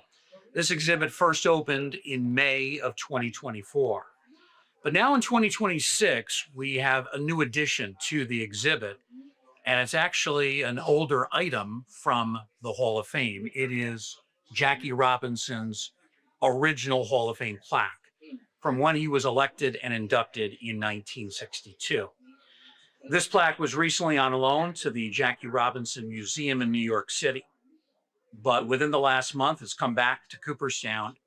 And rather than go into storage down in our lower level archive, we decided we would showcase it in this exhibit, The Souls of the Game. So why was this plaque redone? Why do we call this the old plaque? And why is there a newer plaque in the gallery? Well, when Jackie Robinson was elected and inducted in 1962, he really wanted the focus to be on what he did on the field, his statistics, on the field achievements. Didn't want the focus to be on civil rights, on his breaking the color barrier. So the Hall of Fame plaque from 1962 reflects that. There's no mention of civil rights. There's no mention on the plaque of him breaking the color barrier in 1947. Well, when you consider that Jackie Robinson died young, and he died more than 50 years ago, well, this became a concern to his widow, Rachel, in the sense that his story potentially could get lost, especially to younger fans coming to the Hall of Fame. Let's say these younger fans that come here and they see his plaque on the first floor, but maybe they don't get up to the second floor and see this exhibit. Other mentions of Jackie in the timeline of baseball history. She was rightly concerned that that part of history would be lost to the younger generation. So she asked the Hall of Fame's board of directors to redo the plaque, make at least a mention of what he did for civil rights. The board of directors agreed that was the correct thing. So the plaque was completely rewritten.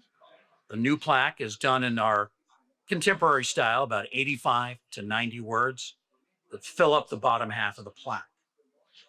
And then the last sentence is a specific mention of him breaking the color barrier, integrating the game, essentially telling us of his important role in civil rights. And that big part of the change of his plaque that was not there in 1962, but has been there since the plaque was redone in 2008. So now we showcase both the new plaque of Robinson down in the gallery, but also the original plaque up here in the Souls of the Game. And we give visitors to this museum a chance to see both plaques, how they are different from each other, and why they are different from each other. That was necessary. I think Rachel Robinson, who is still with us, she's 101 now, I think.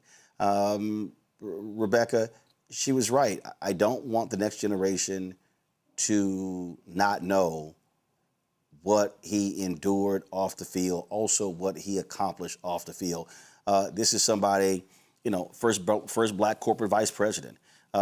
He was a prolific fundraiser for the NAACP, was a Republican, was highly critical of Richard Nixon Republicans not reaching out to African Americans. He, of course, campaigned against Senator Barry Goldwater, who opposed the 1964 Civil Rights Act.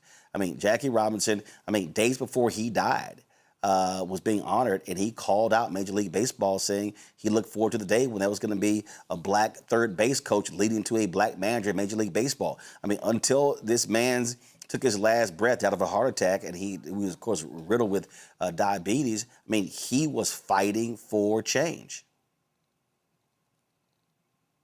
$30,000.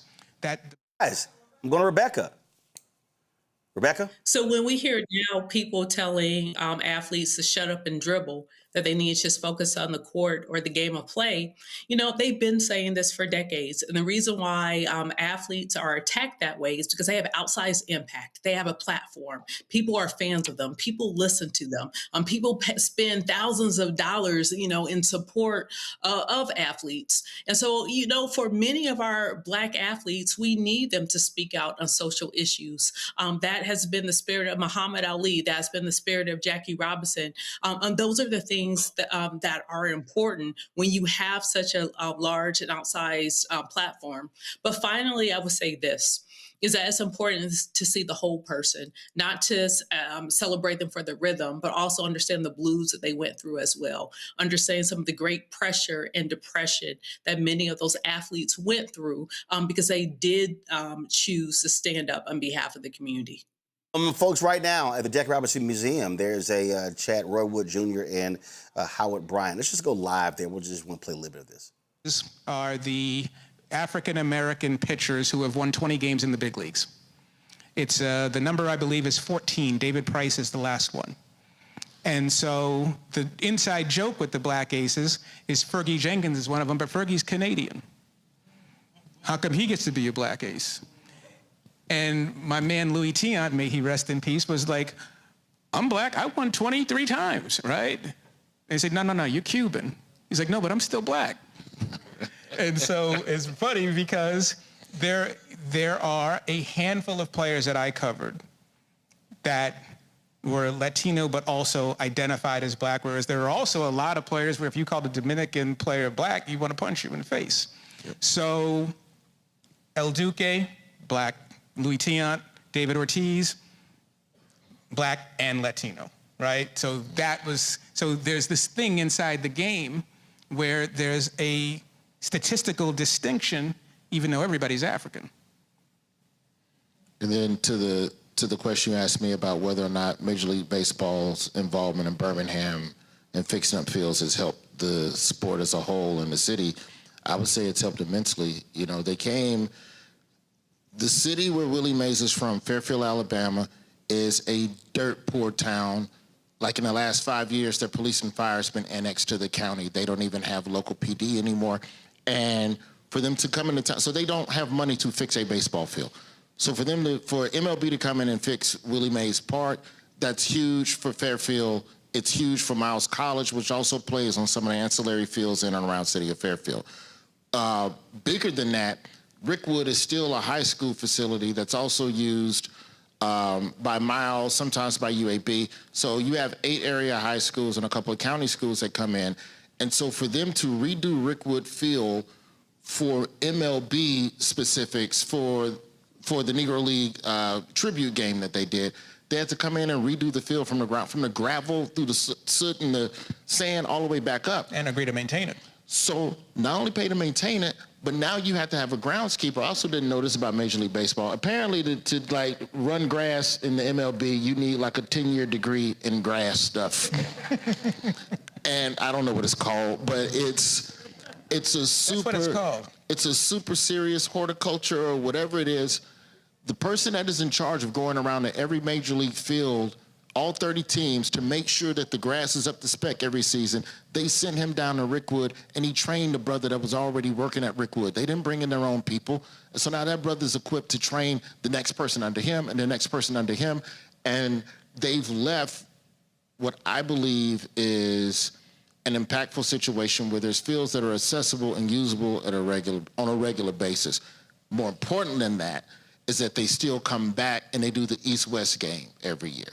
So now you're paying tribute to all of these retired black players in the game at a field as historic as Rickwood, and the folks come out, and it's proof that there's an audience for it. So now when the mayor is out there walking around, I think didn't the first gentleman come, didn't Doug Emhoff come to, he swung by at one time. Like, these people come to the city, it brings a buzz around baseball, and now you have the mayor goes, all right, we'll approve the field. There was an initiative for a baseball complex to be built in Birmingham in a district where the one white city council person did not want it. She fought against it, they won, and MLB hadn't come back to Birmingham for almost a decade after that.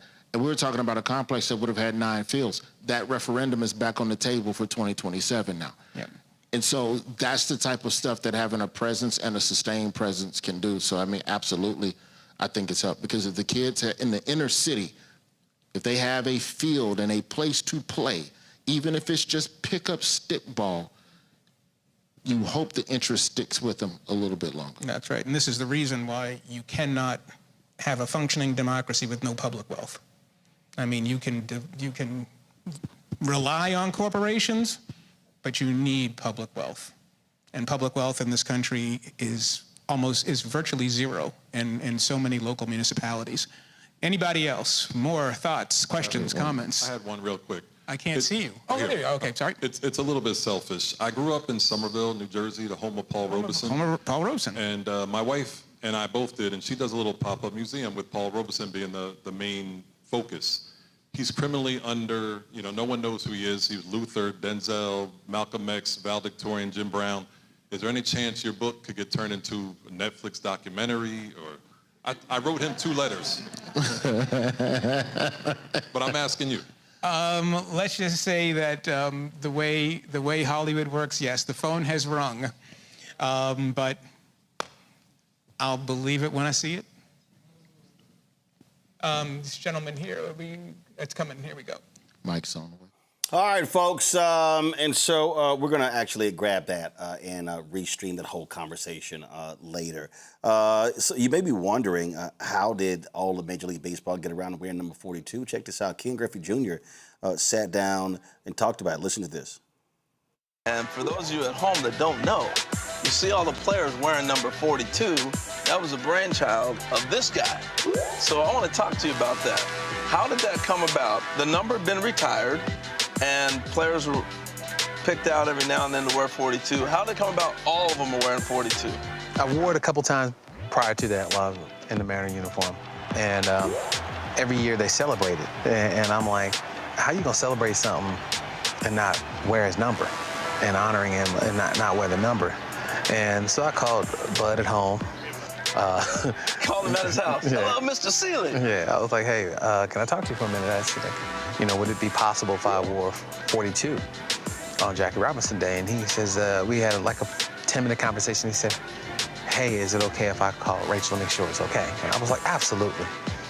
And he called me back the next day. He says, we're a go, but, can everybody wear it? I said, the more the merrier. And he said, I think it's good that everybody on that day wears it. I said, perfect. To have everybody do it, I didn't think it was going to go that far and wasn't thinking that big, but it's been an unbelievable thing. since day one. When you saw and played your first game with everybody wearing number 42, what was that like? It was almost like Little League, because, you know, in Little League, the first year, you ain't got no numbers on your back. And then all of a sudden, you know, you got the team name on the front or whoever you played for on the front and no name on the back. And then all of a sudden, you go in there, and when you look at the lineup card, it just say 42, 42, 42, 42. And it was very touching and very special.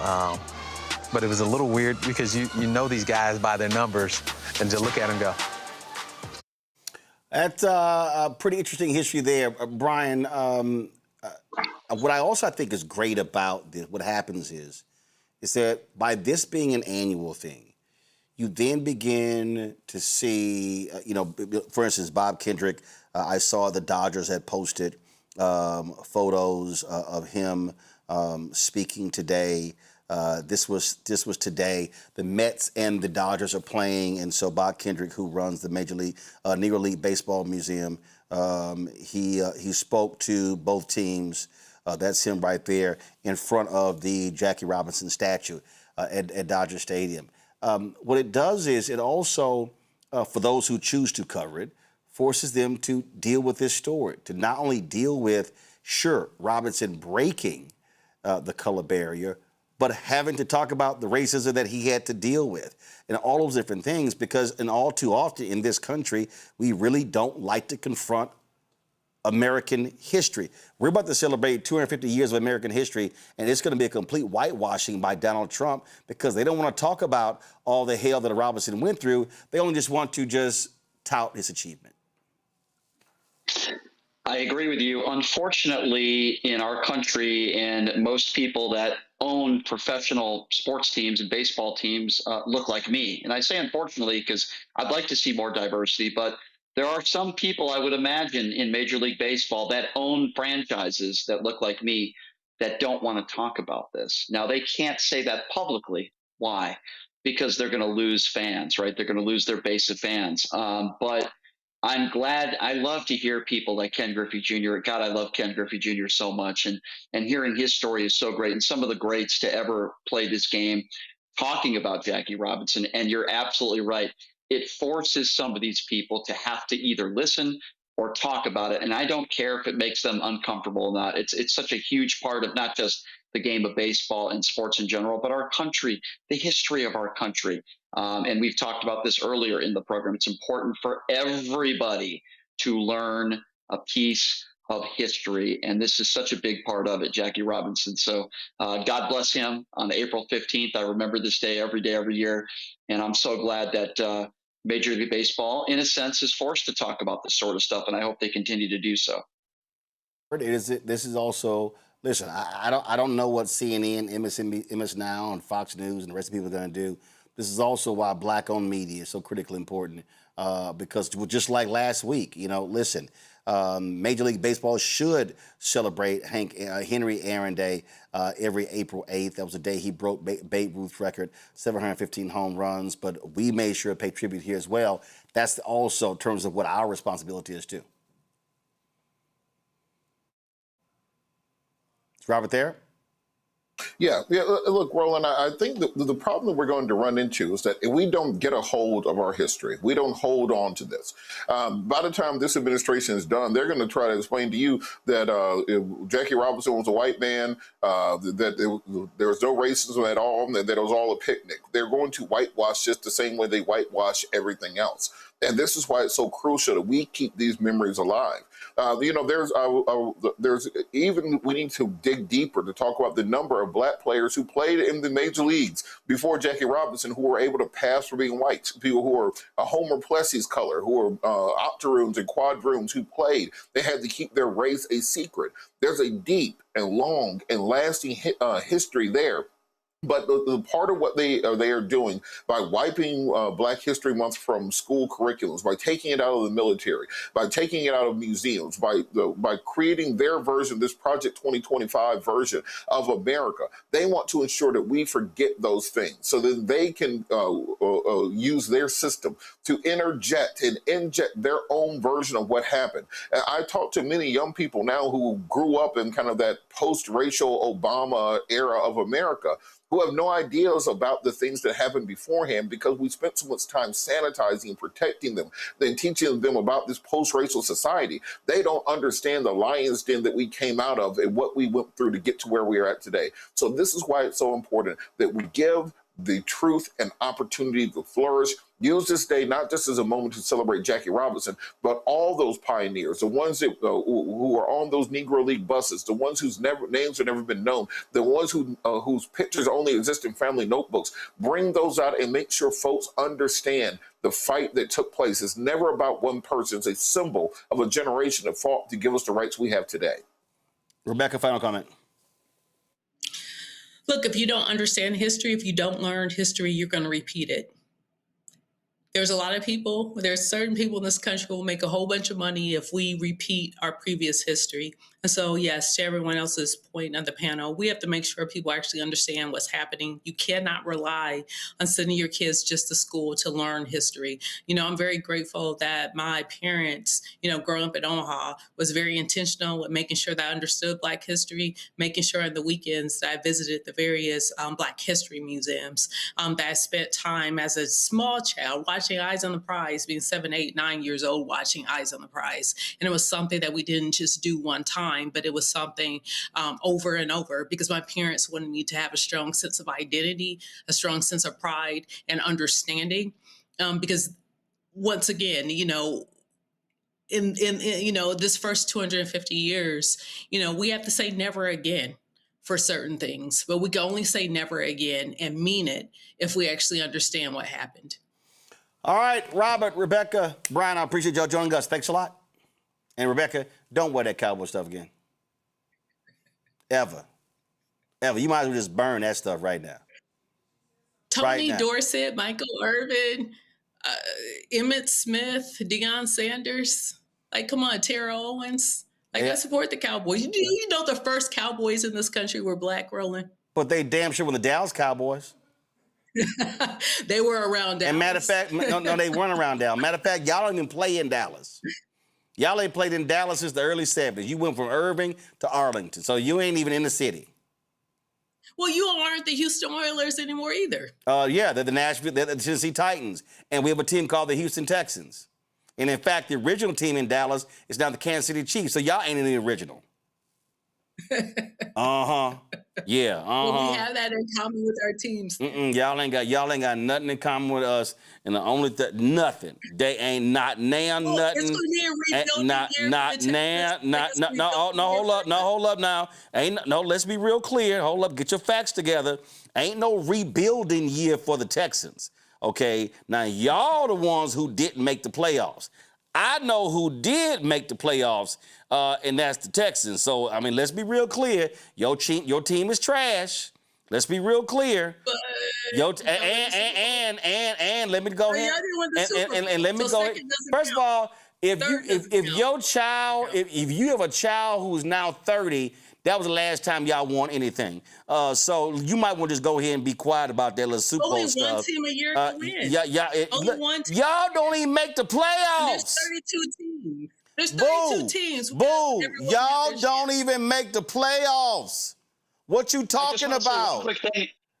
I want to defend her and say the Cowboys are much better than my pathetic Las Vegas Raiders. They are pitiful. No, damn that. We go focus on Dallas. And let me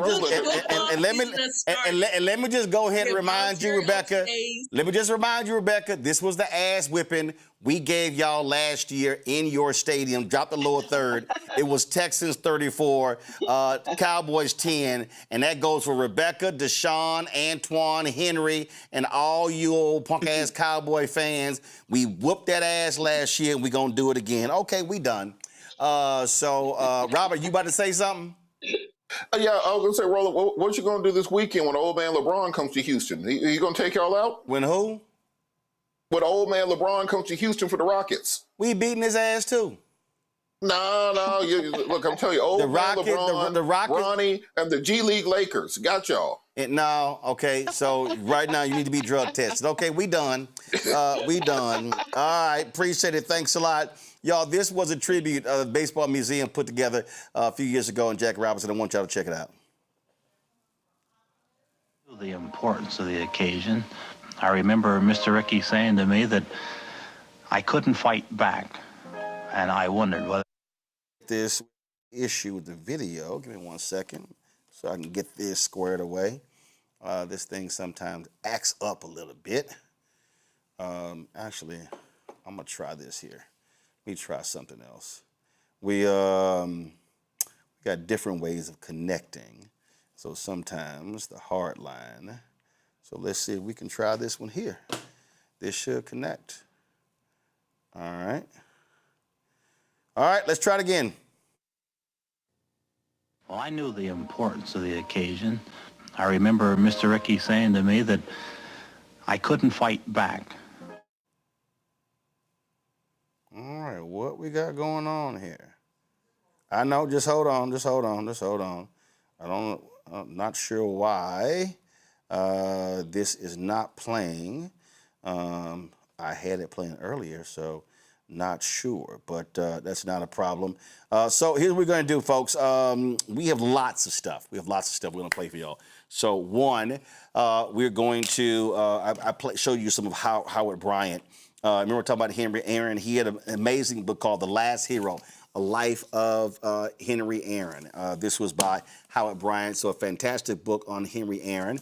But he also has his new book. It's called Kings and Pawns, Jackie Robinson and Paul Robeson in America. A fascinating book, so we're going to have that conversation for you. Also, 3 years ago, when we went to the Jackie Robinson Museum grand opening, we covered the grand opening. We're going to restream that for you. We did a lot of great coverage there. Interview with Spike Lee, interview the makers of a documentary on Jackie Robinson. So lots of fantastic content. So we're going to have all that for you right now on Roland Martin and the Black Star Net, Roland Martin Unfiltered, the Black Star Network. So I want y'all to check that out. Before we do so, be sure to support the work that we do. Join our Bring the Funk fan club. You want to contribute via Cash App, use the Stripe QR code. It's for credit cards as well. Check some money order, make it payable to Roland Martin Unfiltered, P.O. Box 57196, Washington, D.C. 20037-0196. PayPal, R Martin Unfiltered, Venmo, RM Unfiltered. Zelle, Roland at RolandSMartin.com, Roland at RolandMartinUnfiltered.com. All y'all people on YouTube, y'all should be hitting that damn like button. Y'all are slacking. Be sure to download the Black Star Network app, Apple phone, Android phone, Apple TV, Android TV, Roku, Amazon Fire TV, Samsung Smart TV. Also, be sure to get our Roland Martin Unfiltered swag by going to shopblackstarnetwork.com and also support the other Black-owned products that we have there at shopblackstarnetwork.com. The Breakdown with Brittany Noble. Watch it every single day, noon Eastern, right here on the Black Star Network. All right, y'all. Here is our extensive coverage, again, on this Jackie Robinson Day, April 15th. I hope you enjoy it. This is why Black-owned media matters, because I can guarantee you there was no other Black-owned media who was there as we were broadcasting from New York City for the opening of the Jackie Robinson Museum. And so here's all of our coverage on this Jackie Robinson Day. I'll see y'all tomorrow. Holla!